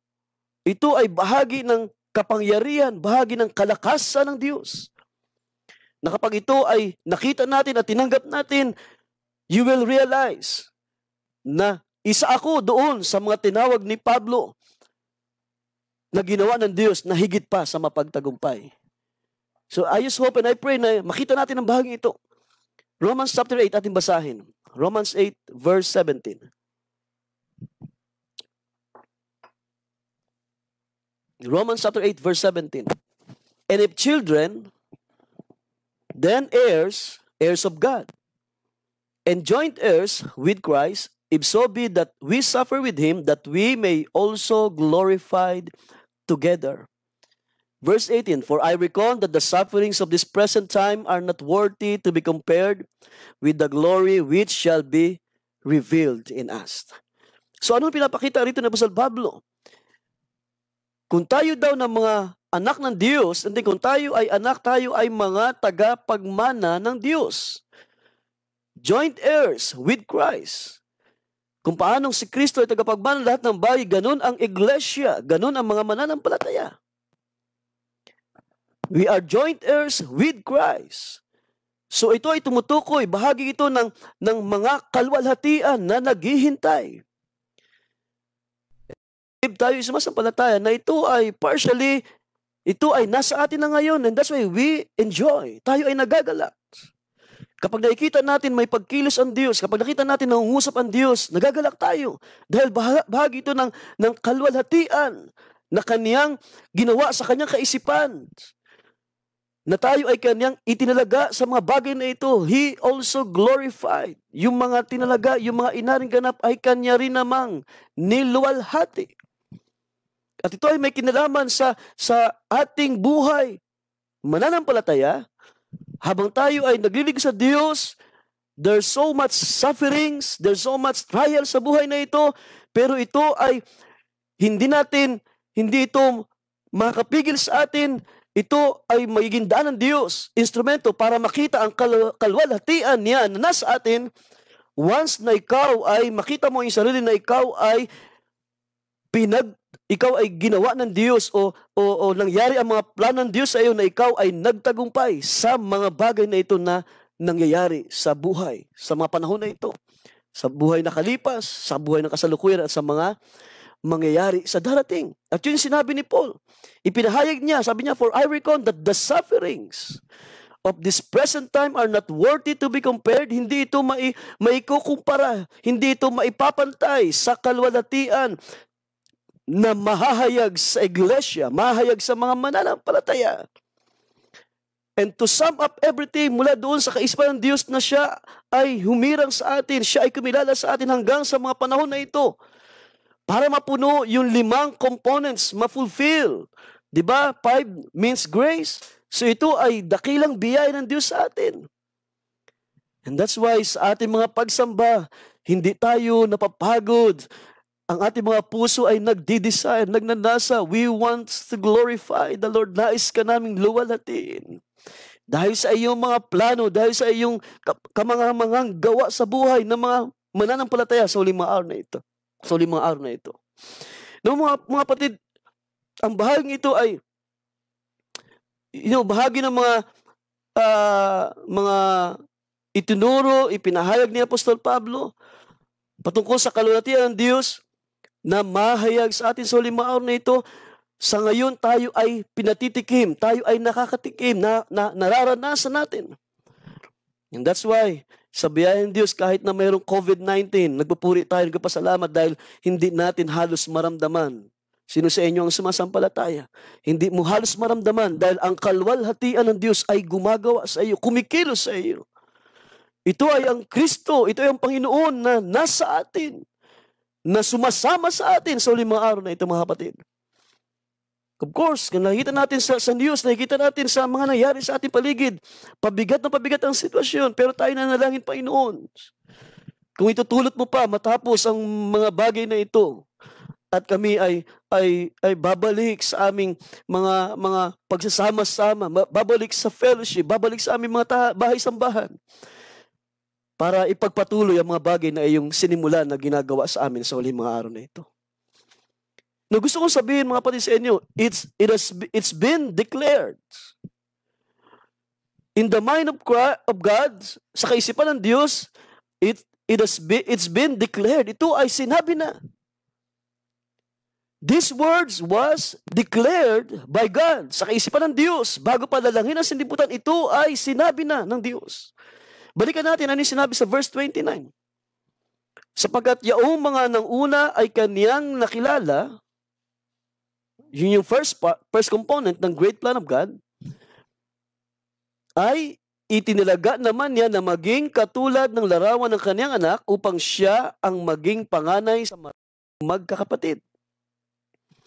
So ito ang kalagayan ng ating Panginoon sa ngayon. Siya ang tumatayo na pinakapanganay sa lahat ng mga magkakapatid, mga mananampalataya.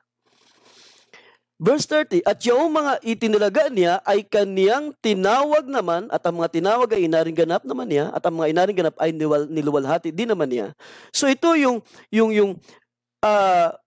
declaration ng Scripture. Ipinakita na sa atin ang mga plano ng Diyos. It was being declared. Ibig sabihin, hindi na ito mababago. Kung ikaw ay sumasampalataya, na ito ang pangako ng Diyos, ito yung biyaya na kumikilos sa buhay mo, hindi na ito, kapatid, mababago pa. Ipinakita na sa atin ng mga talata ng Scriptures ang magiging kalagayan ng mga mananampalataya. So dito ay pinapakilala ni Apostol Pablo kung ano ang magiging kalagayan ng bawat mananampalataya, kung anong magiging kalagayan ng iglesia sa uling mga araw na ito. Ipinapakita rito ng Scripture kung sino ka, kapatid. Ipinapakita rito ng Scripture kung sino ako, kung sino tayo sa harapan ng Diyos. Ipinapakilala ni Apostol Pablo na ito ang mga kaisipan ng Diyos. Ito ang plano, ito yung bagay na gagawin niya at ginagawa na niya ngayon. Ano yung sinabi sa verse 37 at ibinasa? We are more than conquerors. Of course, di ba? Tayo ay nagagalak. It's a privilege to know. Isang biyaya na makita ang bagay nito, maunawaan. Ganito pala ang gawa ng Diyos sa buhay ko. Ginawa pala ako ng Diyos na isa sa mga mananagumpay. So puntahan natin ang verse 31 doon sa ating teksto. Verse 31, Romans chapter 8. What then shall we say to these things? So after ipakilala ni Pablo sa atin ang ating position, ay nagtanong siya, sabi niya, what then shall we say to these things? If God is for us, can be against us. He who did not spare his own son, but delivered him up for us all, how shall he not with him also freely give us all things? So kung yung mapapansin dito, ang isang mabigat na tanong ni Apostol Pablo, if God is for us, who can be against us? And this points out a wonderful truth para sa mga mananampalataya, na ang Diyos ay nasa panig natin. Yun ang ibig sabihin yan. God is for us. So it only confirms, mga kapatid, kung ano yung binanggit ni Apostol Pablo doon sa verse 29 and 30, ay binibigyan na confirm ni Apostol Pablo sa magitan ng kaniyang pagpapahayag na ang Diyos ay nasa panig natin. God is for us. Bakit nasabi ito ni Apostol Pablo? Because God foreknew you. God predestined you. God called you. No? He called the church. Tinawag niya ang iglesia. God justified you. And God glorified you. Kaniyang niluwalhati ang mga mananampalataya. So it has been declared, ipinahayag ng Apostol Pablo that God is for us, confirming doon sa verse 29 and verse 30 na ang Diyos na pumili sa iyo, ang Diyos ang pumili sa iyo to live in His presence. Yun yung isang bagay na nakikita ko, mga kapatid. God is for us. Ang Diyos na nagtalaga sa iyo, siya ang nagtalaga to live like our Lord Jesus Christ. Ang Diyos na tumawag sa iyo to live peacefully, para ikaw ay mabuhay ng may kapayapaan. Ang Diyos ang umaring ganap sa iyo to live freely, ay makalaya, maging malaya.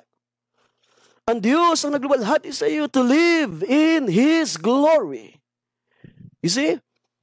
Ito yung kaisipan nandun sa mga salita na sinabi ni Paul, God is for us. Ang Diyos ay nasa panig natin dahil siya ang gumawa ng lahat ng bagay. Yung sinabi na Paul na all things work together. Lahat ito ay ginawa ng Diyos. Lahat ito ay plano ng Diyos sa atin. And that's why, anuman ang ating kalagayan ngayon, regardless of what you have done sa nakalipas, dapat mong unawain, kapatid, na ang Diyos, tinatawag din siyang Yahweh, tinatawag din siyang Jehovah, Elohim Adonai, the Lion of Judah, Emmanuel, na ibig sabihin is God is with us. Dapat mong unawain, it is the Lord Jesus Christ that is for us sa huling mga araw na ito. I just want to read Isaiah chapter 9, verse 6. Anong sabi dito sa Isaiah? For unto us a child is born, unto us a son is given, and the government shall be upon his shoulder, and his name shall be called Wonderful, Counselor, the Mighty God, the Everlasting Father, the Prince of Peace. And it all speaks about the Lord Jesus Christ, mga kapatid. God is for us. Sabi ni Paul, if God is for us, who can be against us? Kung ang Diyos ang nagtalaga sa iyo, sino ang lalaban sa iyo? Kung ang Diyos ang pumili sa iyo, sino ang lalaban sa iyo, kapatid? Kung ang Diyos ang umaring ganap sa iyo, sino ang magsusumbong sa Diyos? Sino ang magsusumbong laban sa mga anak ng Diyos? Kung ang Diyos ang nagbigay ng kalwalhatian sa iyo, karangalan, ibig sabihin, sino ang lalaban sa mga anak ng Diyos? You see? God is on our side. Hindi tayo nag-iisa sa battlefield, mga kapatid. Hindi ka nag-iisa sa laban. Hindi ka nag-iisa sa trials mga yun. Hindi ka nag-iisa sa iyong mga pangailangan. Dahil ang Panginoon ay may salita, siya'y nangungusap sa atin. He is both with us and for us. Na ito. Ang Panginoon ay siyang nasa atin at nasa panig natin. And if you believe, kung ikaw is masampalataya na ito yung declaration, ito ay nasa loob ng great plan of God. Kaya sabi ko sa inyo kaya na napahalagang maunawaan natin yung 5 components ng great plan of God para maging realidad sa atin. Maging realidad sa atin even in this trouble. May mga anak ang Diyos na tinawag. May mga anak ang Diyos na pinili. Hallelujah. May mga anak ang Diyos na kaniyang binigyan ng kalakasan, ng biyaya, para sila ay magtagumpay sa mga panahon na ito. Anong sabi ni Paul sa verse 32? He who did not spare his own son, but delivered him up for us all, how shall he not with him also freely give us all things? Sa James chapter 1, verse 17, sabi dito ni Santiago, tell us that every good gift and every perfect gift is from above and comes down from the Father of lights. Pinapakita rito ang lahat ng bagay na galing sa Diyos, nakaloob ng Diyos, ito ay ito ay sakdal. Lahat ng bagay na ginawa ng Diyos, lahat ng bagay nakapaloob sa biyaya ng Diyos, ito ay sakdal, nakaloob sakdal na gawa ng Diyos na bumababa daw, ipinagkakaloob mula sa Ama ng kaliwanagan, ang Diyos na siyang nasa lahat. So ito ay expression ng Diyos, mga kapatid. Yung salitang God is for us, ito ay expression ng pag-ibig ng Diyos sa atin. And that's why sabi doon ni Paul, He did not spare His own Son. Hindi niya ipinagkait ang kaniyang bugtong na anak. At kung hindi niya ipinagkait ang kaniyang sariling anak, His only begotten Son, para sa atin, ibinigay niya ang kaniyang buhay, ibinigay para sa atin. You see? At kung ito hindi niya ipinagkait, gaano pa kaya na kaniyang ibibigay ang lahat ng bagay? Kasama ang Panginoon. Ang sabi doon sa ating binasa, along with Him. To confirm yung binanggit doon ni Pablo kanina na tayo ay kasama ni Kristo na tagapagmana. And that's why anumang mga bagay na nasa kaisipan ng Diyos, anumang mga bagay na plano ng Diyos kasama si Kristo, ay kasama tayo sa mga bagay na yon. You see? How will He not also, along with Him, graciously give us all things? At ito yung mababasa natin sa John chapter 3, verse 16.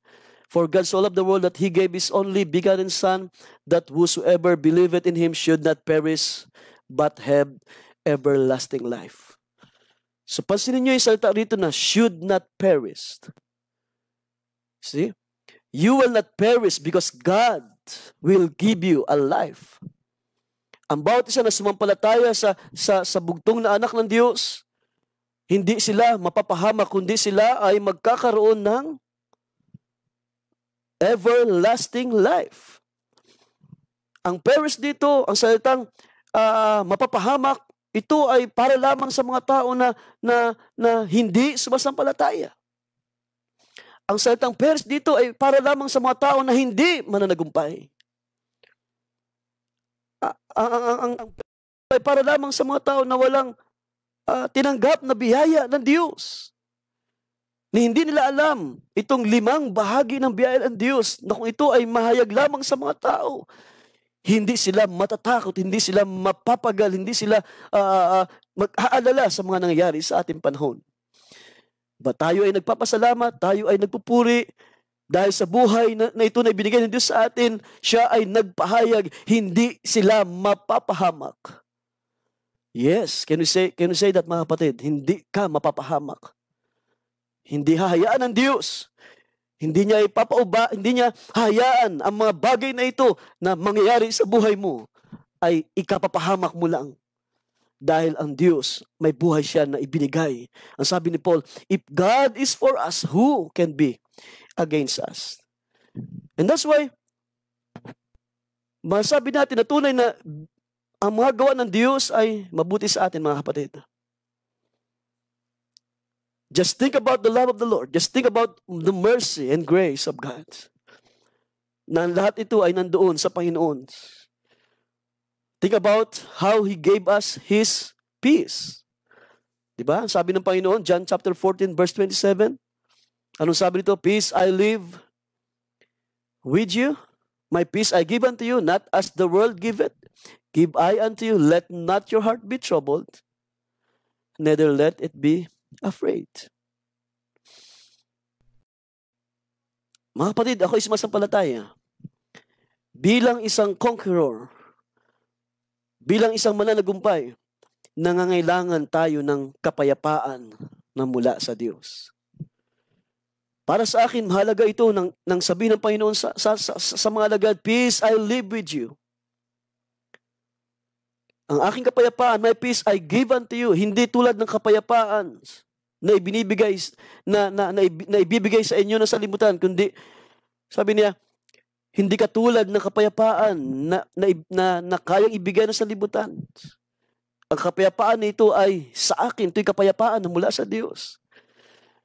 At nang matapos niya sabihin ito, sabi niya, let not your heart be troubled. Bakit? Dahil kung walang kapayapaan sa buhay mo ngayon, kapatid, ang mga nangyayari sa ating panahon ito ay magbibigay ng kaguluhan sa iyong kaisipan. Ito ay magbibigay sa iyo, ito ay magpapahina sa iyo, ito ay magbibigay ng takot sa iyo. Pero ang Panginoon ay nagbigay ng kaniyang kapayapaan sa atin. Let not your heart be troubled, neither let it be afraid. And that's why ako niniwala, as a conqueror, na dineclare ni Apostol Pablo, mahalaga sa atin, ating mga puso ngayon, ay may kapayapaan mula sa Diyos. Bahagi ito ng isang mananagumpay. Dahil paano ka harap sa mga kalaban, sa mga kaaway? Paano mo harapin ang trials kung ang puso mo ay naguguluhan, kung ang puso mo ay walang kapayapaan? Paano ka harap sa mga persecution sa ating panahon, kung ang puso mo ay naguguluhan sa mga panahon na ito? And that's why, habang tayo ay tumatanggap ng biyaya ng Diyos sa magitan ng kapahayagan ng kanyang mga plano, ng kanyang mga salita, ito rin ang tamang panahon na tayo ay magpapuno sa Diyos. Punuin tayo ng kapayapaan bilang mga conqueror. Tayo ng mga, magde-declare, tayo ng mga aangkin doon sa scripture na sinabi ni Paul, na tayo ay ginawa ng Diyos more than conqueror. Ngayon pa lang ay punuin ka ng Diyos ng kapayapaan. Kailangan natin yan. Punuin ka ng Diyos ng kagalakan. Kailangan natin yan, mga kapatid. Basahin natin Romans chapter 15, verse 13. Ano sabi dito ni Paul? Now, the God of hope fill you with all joy and peace in believing, that ye may abound in hope through the power of the Holy Ghost. Bahagi ito, mga kapatid, ng ating buhay. Habang tayo ay pinupuno, habang tayo ay nakaranas ng pag-feel ng Espiritu ng Diyos, kalakip dito yung buhay natin ay mapuno ng pag-asa, mapuno ng kagalakan. Kung nyo naalala yung ating mensahe last 2 Sundays ago, we are not home yet. Wala pa tayo sa ating tahanan na pangako ng Diyos sa atin.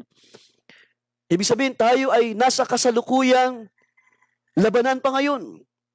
Tayo ay nasa kasalukuyang panahon na tayo ay nakikibaka. At tayo ay magpuno, tayo ay tumanggap ng biyaya sa Diyos, tayo ay magpalakas.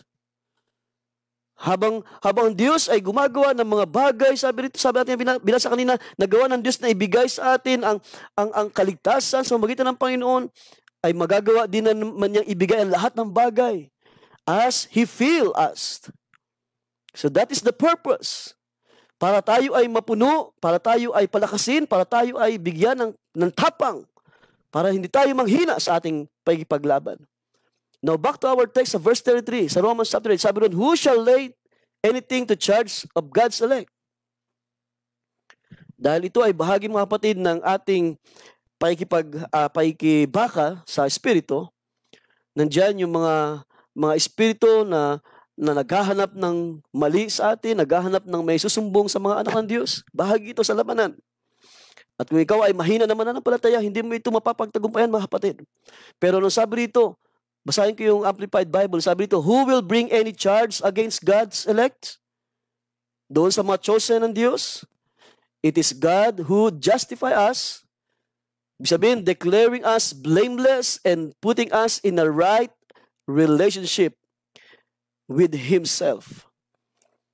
By the grace of God, si Satanas ay wala nang may susumbong laban sa mga anak ng Diyos.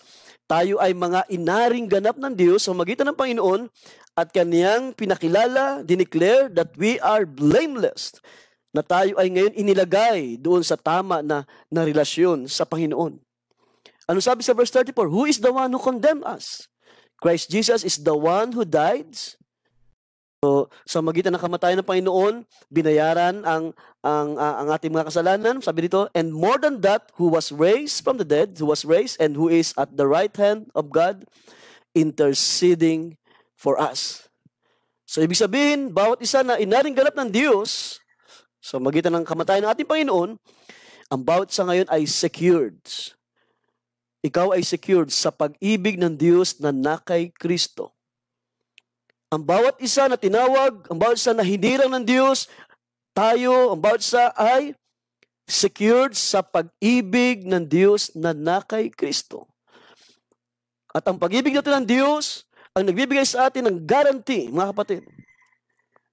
When He raised from the dead, ito ay nagbigay sa atin ng guarantee. Ito ay nagbigay ng garantiya sa atin. Na ano? Para tayo ay bigyan ng pagtatagumpay laban sa mga kaaway. John 16 verse 33, ating basahin ito. These things I have spoken unto you, that in me ye might have peace.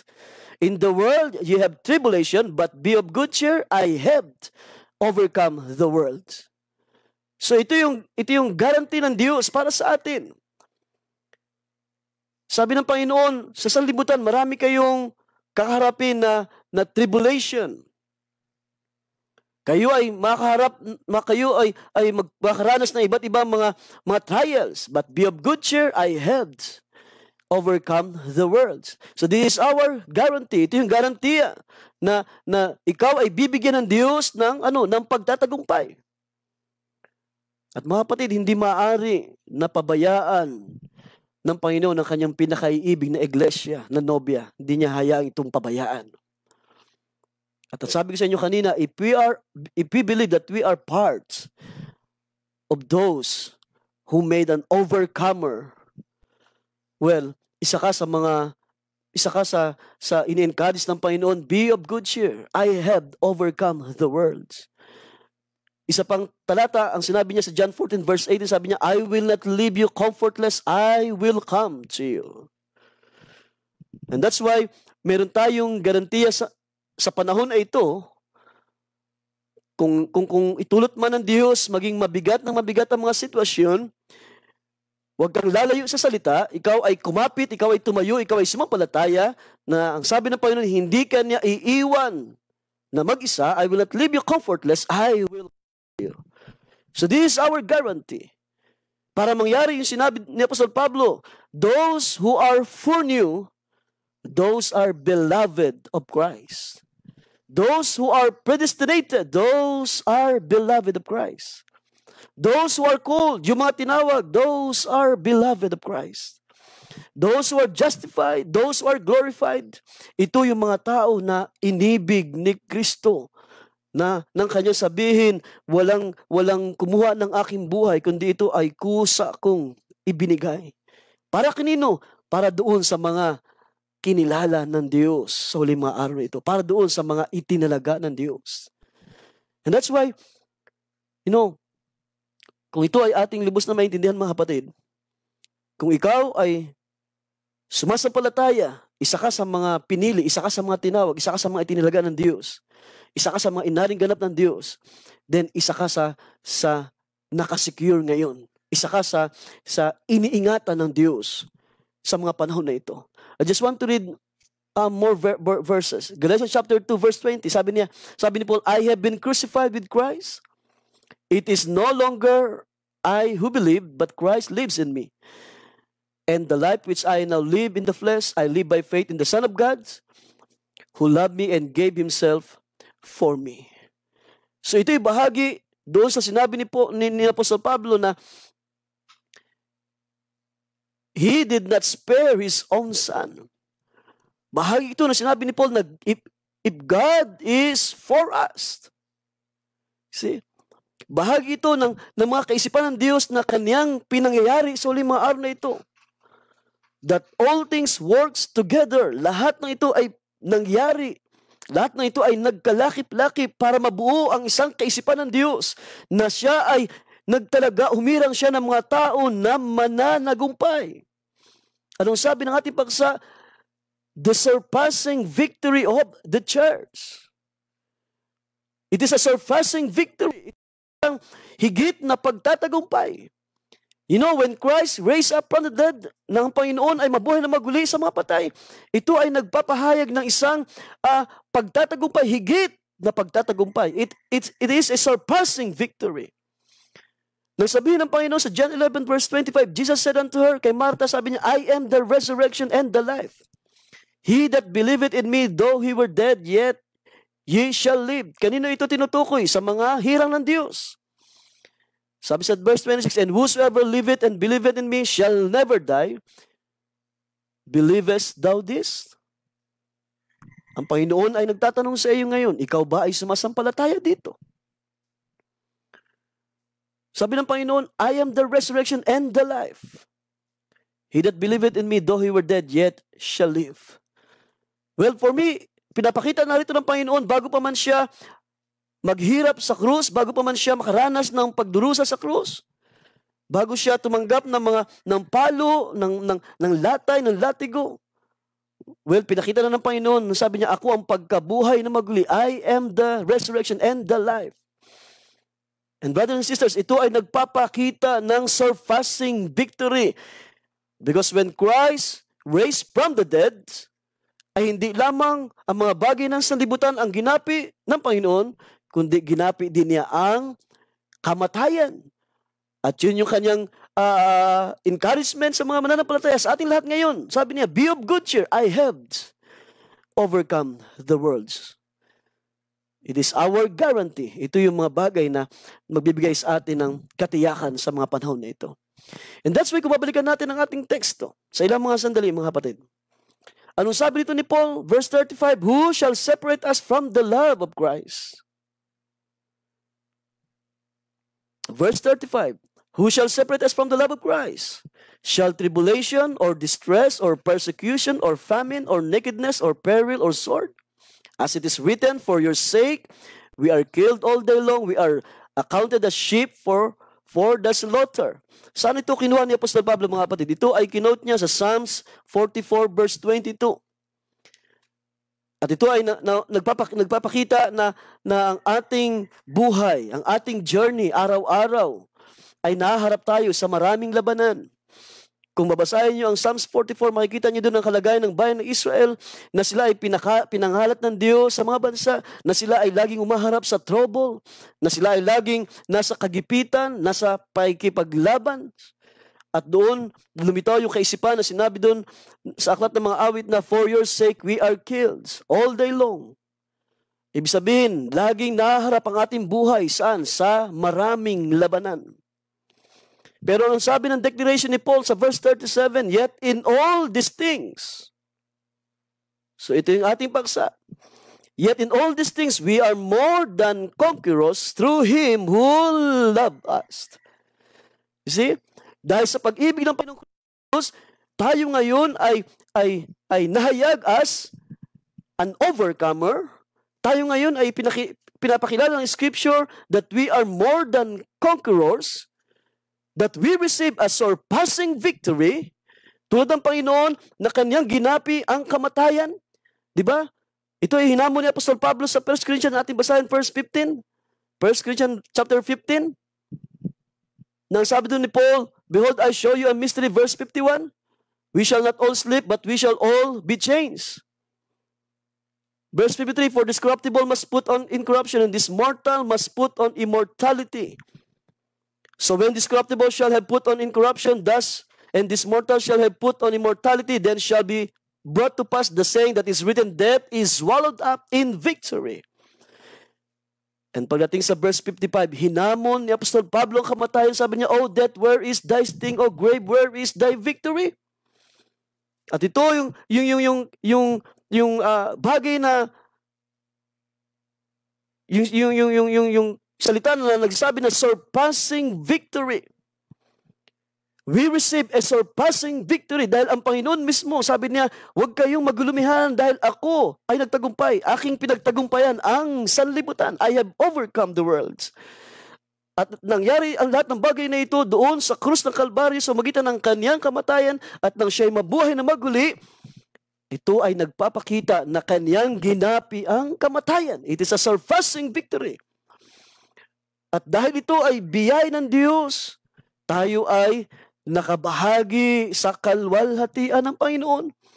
At kung paano ang Panginoon ay nakaranas ng surpassing victory laban sa kamatayan, tayo rin naman ay binigyan ng biyaya ng Diyos ng kasabihin ni Paul, we are more than conquerors.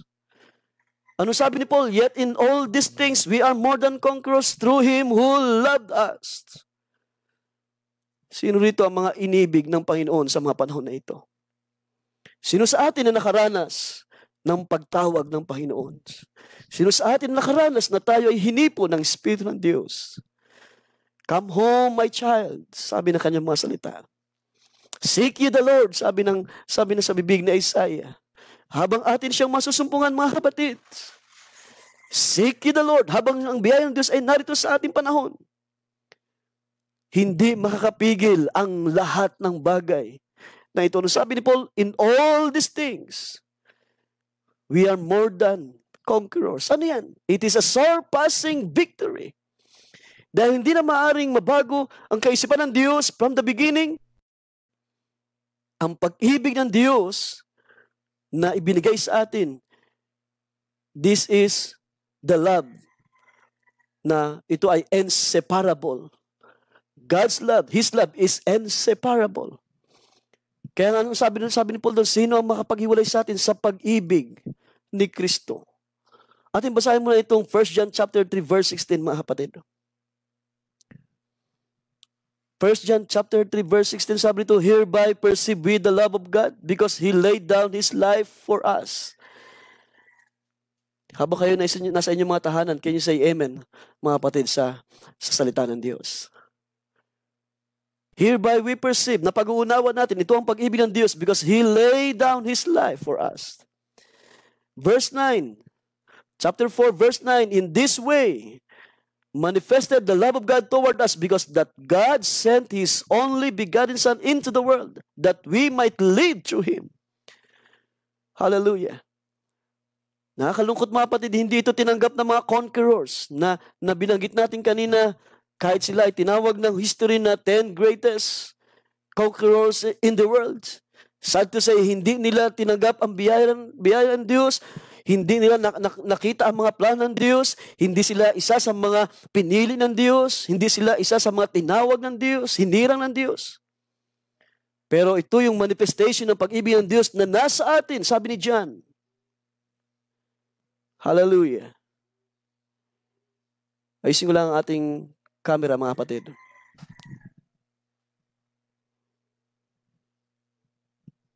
So ito yung declaration ni John. This was manifested, the love of God toward us because that God sent His only begotten Son into the world that we might live through Him.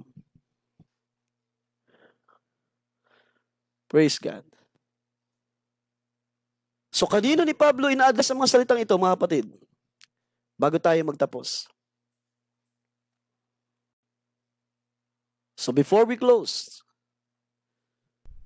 kanino ni Pablo ina-address ang mga salitang ito? This is the comforting truth na nakikita natin sa verse 35. Kung ating babalikan ang ating teksto. Ano sabi ni Paul? Who shall separate us from the love of Christ? So ito ay bahagi ng comforting truth ng Diyos na kaniyang ipinapakilala sa atin, ipinapakita sa atin. At kanino ni Pablo ina-address ang mga salitang ito? Ito ay para sa mga tinawag ng Diyos. Ito ay para sa mga hirang ng Diyos. Ito ay para sa mga may bahagi doon sa great plan of God sa mga panahon na ito.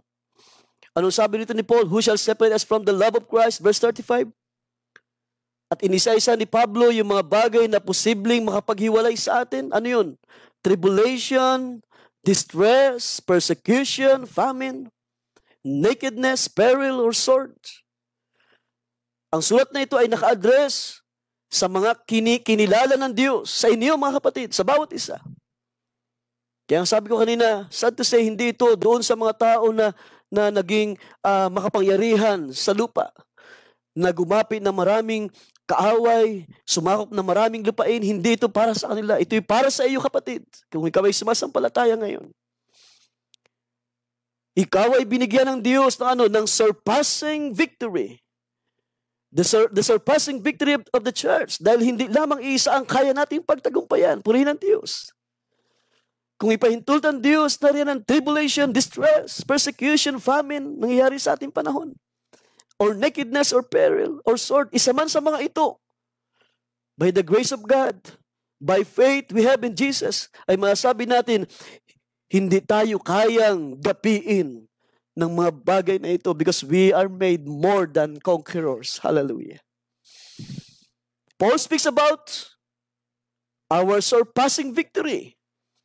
Inisa-isa ni Paul yung mga bagay na maaari makapigil sa atin. Di ba? Ang Panginoon, isa lang yung kanyang pinahayag. Sabi niya, in this world, you have tribulation. Di ba? Meron na tayo kakaharapin na kapighatian.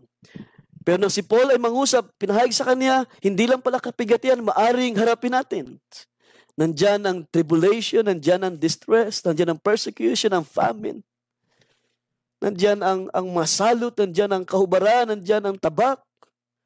Ilan sa atin ay nakaranas niyan, mga kapatid? I know. Ilan sa atin ay minsan ang pinigilan ng tabak dahil nandun ang desire natin na maglingkod sa Diyos. Nandun ang desire natin na sumamba sa Diyos. At nandyan ang mga tabak nasa harapan natin. Pero nakapigil ba sa inyo? Kung kayo ay bahagi sa mga kinilala ng Diyos, isa ka sa mga tatawagin, isa ka sa mga tinawag ni Apostol Pablo na higit pa sa mapagtagumpay. Isa ka sa mga tumanggap ng surpassing victory. Ano ibig sabihin ng surpassing? Dahil higit pa sa mga bagay na ito, ay binigyan ka ng opportunity na ma-overcome. Hindi lang isa, hindi dalawa, hindi tatlo, kundi ang lahat ng bagay. Kaya nga sabi ni Paul, anong sasabihin natin dito sa lahat ng bagay na ito? What shall we say in these all things? What shall we say then in these all things? Anong sa lahat ng bagay na ito? Kung ang Diyos ay nasa panig natin, sino ang laban sa atin? Praise God, purihin ang Panginoon. Ano sabi sa verse 38? Bahagi pa rin ito ng surpassing victory na meron tayo. Sabi ni Paul, for I am persuaded that neither death nor life, nor angels, nor principalities, nor powers, nor things present, nor things to come, nor height, nor depth, nor anything created, nor any other created thing shall be able to separate us from the love of God, which is in Christ Jesus our Lord. So kung inyong nakikita ang bahagi ito, mga kapatid, why we call it surpassing victory? Dahil marami palang opportunity, malawak pala itong biyaya ng Diyos na mararanasan ng mga tinawag ng Diyos, mararanasan ng mga itinalaga ng Diyos na posibleng maari makapaghiwalay sa atin sa pag-ibig ng Diyos na nakay Kristo.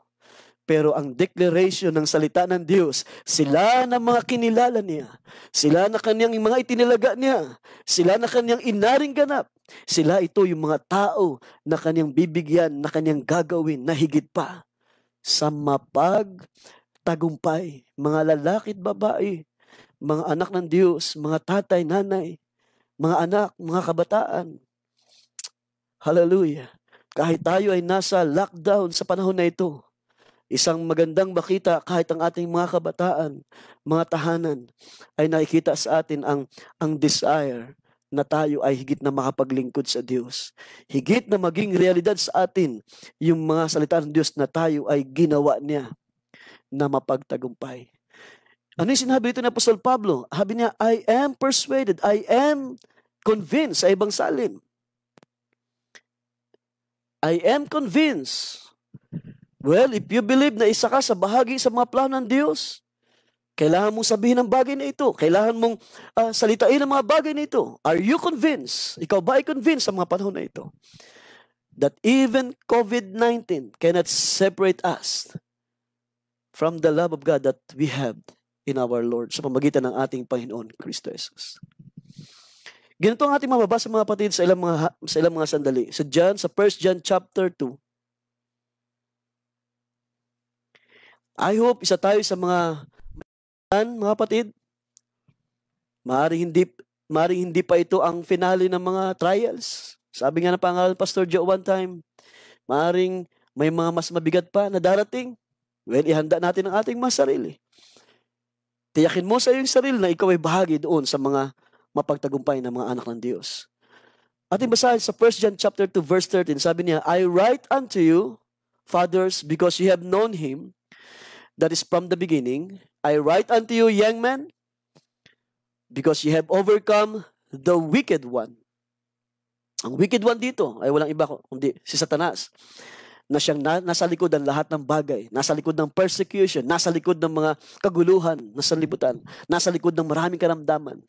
Pero kay sarap sabihin sa umagang ito, because ye have overcome. Ano yun? Ang sulat na ito ni John sa mga mananampalataya. Ang salita ito ay para sa iyo, sa mga magulang, sa mga kabataan. Because ye have overcome the wicked one.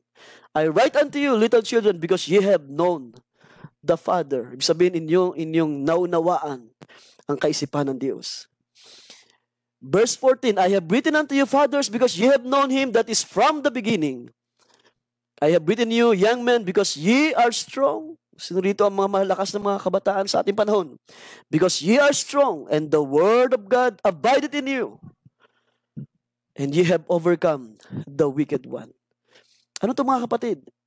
It is a declaration kung paano ang Diyos nagpapakilala sa atin, kung paano ang Diyos na gumagawa sa atin.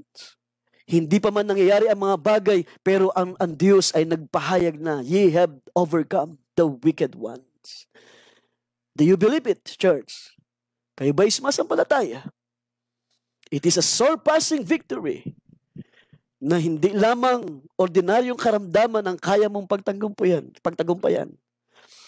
Even the wicked one, even Satan himself, ay napagtagumpayan ng Panginoon at ating ring napagtatagumpayan sa uling mga araw na ito. John 4 verse 4, ye are of God, little children, and have overcome them, because greater is He that is in you than he that is in the world. Ano sabi ni Paul? Ano ang ating sasabihin sa lahat ng mga bagay na ito? Ano ang inyong sasabihin sa lahat ng bagay na ito? Para sa akin, ang masasabi ko lang, salamat sa Diyos, ginawa niya akong higit pa sa mapagtagumpay. Purihin ang Panginoon na siyang kapitan ng ating pananampalataya. Purihin ang Diyos na siyang gumapi sa lahat ng bagay. Purihin ang Diyos na kumilala sa atin. Purihin ang Diyos na nagtalaga sa atin. Purihin siya na tumawag sa atin sa uling mga araw na ito. Purihin siya na umaring ganap sa bawat isa. Purihin siya na nagbangon sa atin, nag-quicken ang ating mga espiritu. Na ang ating mga kaluluwa ay ginising ng Diyos sa uling mga araw na ito. Mga anak ng Diyos, kung ikaw ay sumasampalataya, hindi ka ginawa ng Diyos na gapian. Hindi ka ginawa ng Diyos. Hindi ka itinalaga upang ikaw ay matalo, upang ikaw ay maging mahina sa buhay na ito. Okay, buti ng Diyos mga kapatid. Ang Diyos ay tunay napakabuti. Hebrews chapter 2, verse 9 and 10. But we see Jesus, who was made a little lower than the angels, for the suffering of death, crowned with glory and honor, that He, by the grace of God, should taste death for every man. For it became Him for whom are all things, and by whom are all things. All things work together for good, mga kapatid. And bringing many sons unto the glory, to make the captain of their salvation perfect through sufferings. At yun, dahilan mga kapatid, sabi nga ng pangangaral sa nakalipas, gawin nating isang kagalakan na tayo ay humaharap sa trials, na tayo ay humaharap sa maraming mga bagay na ito, na ang Diyos din na nagpapahintulot sa atin. Dahil ang salita ng Diyos nagsabi, if God be for us, sino ang laban sa mga hinirang ng Diyos? Sino ang laban sa mga hinirang ng Diyos? Anong sabi sa verse 37? In all these things, we are more than conquerors through Him that love us. It is a surpassing victory of the church. Ang nobya ni Kristo ngayon sa 5 araw na ito ay binigyan ng kalakasan, binigyan ng pagtatagumpay. Lahat ito ay gawa ng pag-ibig ng Diyos. Lahat ito ay may kinalaman sa mga plano ng Diyos. Lahat ito ay may kinalaman sa Kanyang kaisipan na bago pa lalangin ang sanlibutan, ay ginawa na niya tayong higit pa sa mapagtagumpay. Sa uling bahagi, nais kong basahin ang ilang mga quotations ng ating kapatid, Brother Branham, sa kanyang ilang mga mensahe, sa kanyang mensahe na demonology. Ang sabi niya, He's making every enemy His footstool. All devils is under His feet. All sickness is under His feet. All sin is under His feet, and we're in Him. more than conquerors through Him that loved us. Amen. Purihin ng Diyos. Sa kanyang mensahe na The Ark, 1955, sabi niya, God will pour more spirit and power upon His church and His people. Everywhere that our faith may be lifted way up above all the defects of life, that we might be able to be more than overcomers and conquerors through Him that loved us and gave His life for us. Praise God. Purihin ang Panginoon. Last, itong mensahe niya, 1957, mensahe niya na Hebrews chapter 7. Mensahe niya noong 1957, sabi niya, what difference does it make whether we have or whether we haven't? As long as we got God, we are more than conquerors. We are more than conquerors. We sat in the presence of God, in the fellowship of the Holy Spirit, taking spiritual communion from the hands of Him that testified, I was He that was dead and alive again, and I'm alive forevermore, setting together in heavenly places in Christ Jesus. Oh, blessed be His holy name. What difference does it make? Purihin ng Diyos, mga kapatid, sa umagang ito. At habang ang buong sanlibutan ay nanatiling lockdown, habang tayo ay nanatili sa ilalim, of course, tayo ay tinuruan ng salita ng Diyos, gumalang sa authority ng lupa, sa government. At habang tayo nanatili sa mga panahon na ito, sa ating mga tahanan, dalangin ko, isang realidad pa rin sa ating mga buhay na tayo ay tinawag, minsan ng tinawag ni Apostol Pablo ng kanyang mga salita ng Diyos, na tayo ay higit pa sa mga mapagtagumpay. Dalangin ko na ang Diyos ay higit pa magtagumpay sa inyong mga tahanan. Ang Diyos ay higit pa magtagumpay sa mga ministry, sa mga manggagawa, ginagamit upang patuloy na itayo ang iglesia, turuan, at higit pa tayong patibayin, higit tayong palakasin sa ating mga panampalataya. Dalangin ko ang inyong kalakasan, mga kapatid. Dalangin ko ang inyong pagtatagumpay sa mga panahon na ito. Bago tayo manalangin, ating awitin muli yung inawit natin kanina. Ating awitin yung We've Been Made More Than Conquerors. Samahan niyo ako habang kayo nasa inyong mga tahanan as we worship the Lord. Sa ilang mga sandali, atin siyang bigyan ng pasalamat. Sambahin natin siya. Ating awitin. We've been made more than conquerors, overcomers in this life. Praise God. Hallelujah. We've been made victorious through the blood of Jesus Christ. Stanza. In trouble, keep knocking at your door. Don't be afraid. It's not like before. Don't you give in. Don't let it bring you down. You don't have to worry anymore. We've been made more than conquerors. Yes, Lord. Hallelujah. Overcomers in this life. We've been made victorious through the blood of Jesus Christ. Hold on, we're getting stronger every day. There's a reason for you to go astray. Don't go leaning to your understanding, 'cause you don't have to worry anyway. Chorus. We've been made more than conquerors. Yes, Lord. Overcomers in this life. We've been made victorious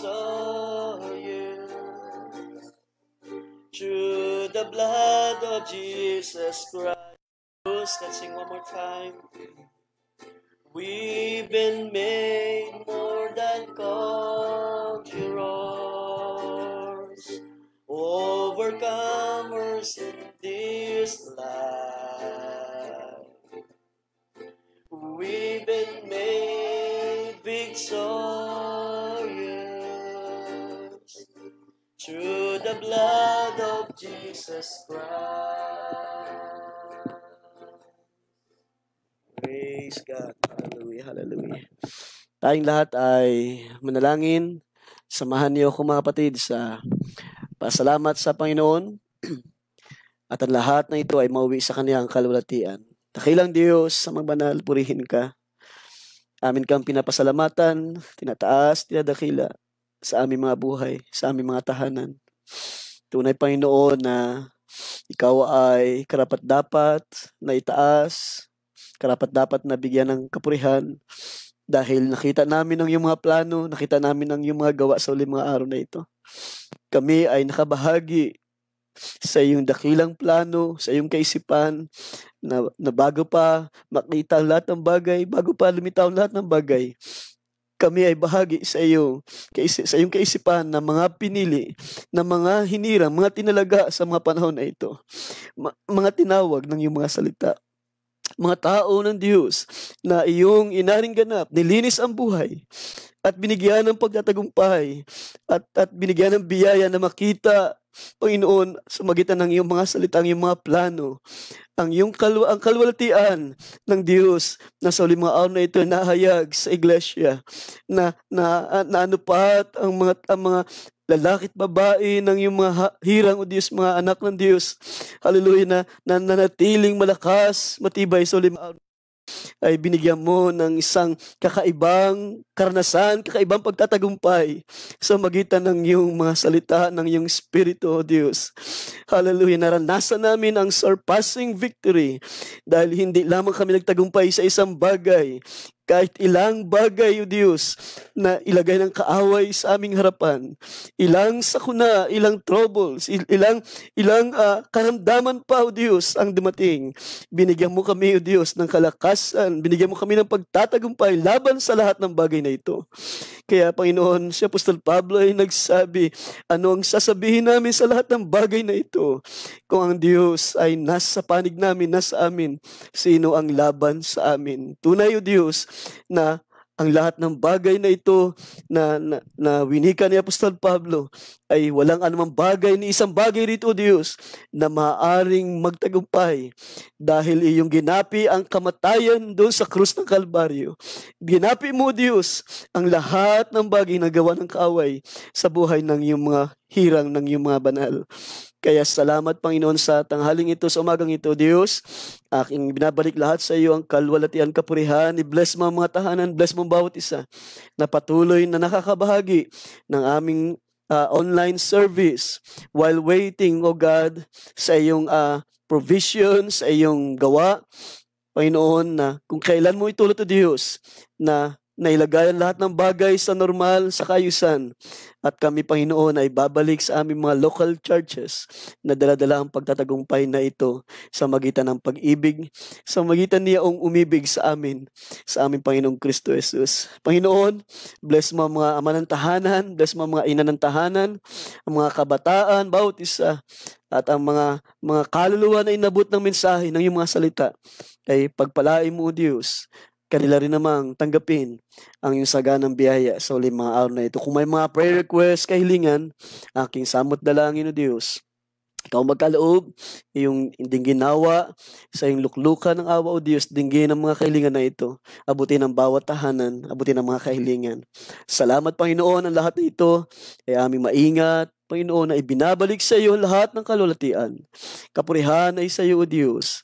Karangalan ay sa iyo, sa magitan ng aming Panginoon Kristo Jesus. Amen and amen. God bless us all. Pagpalain tayo ng ating Panginoon, mga kapatid. At sumaatin ang kaniyang biyaya. sa mga panahon na ito. God bless us all. At pagbati sa lahat ng mga kapatid, hindi ko na kayo maisa-isa, mga kapatid.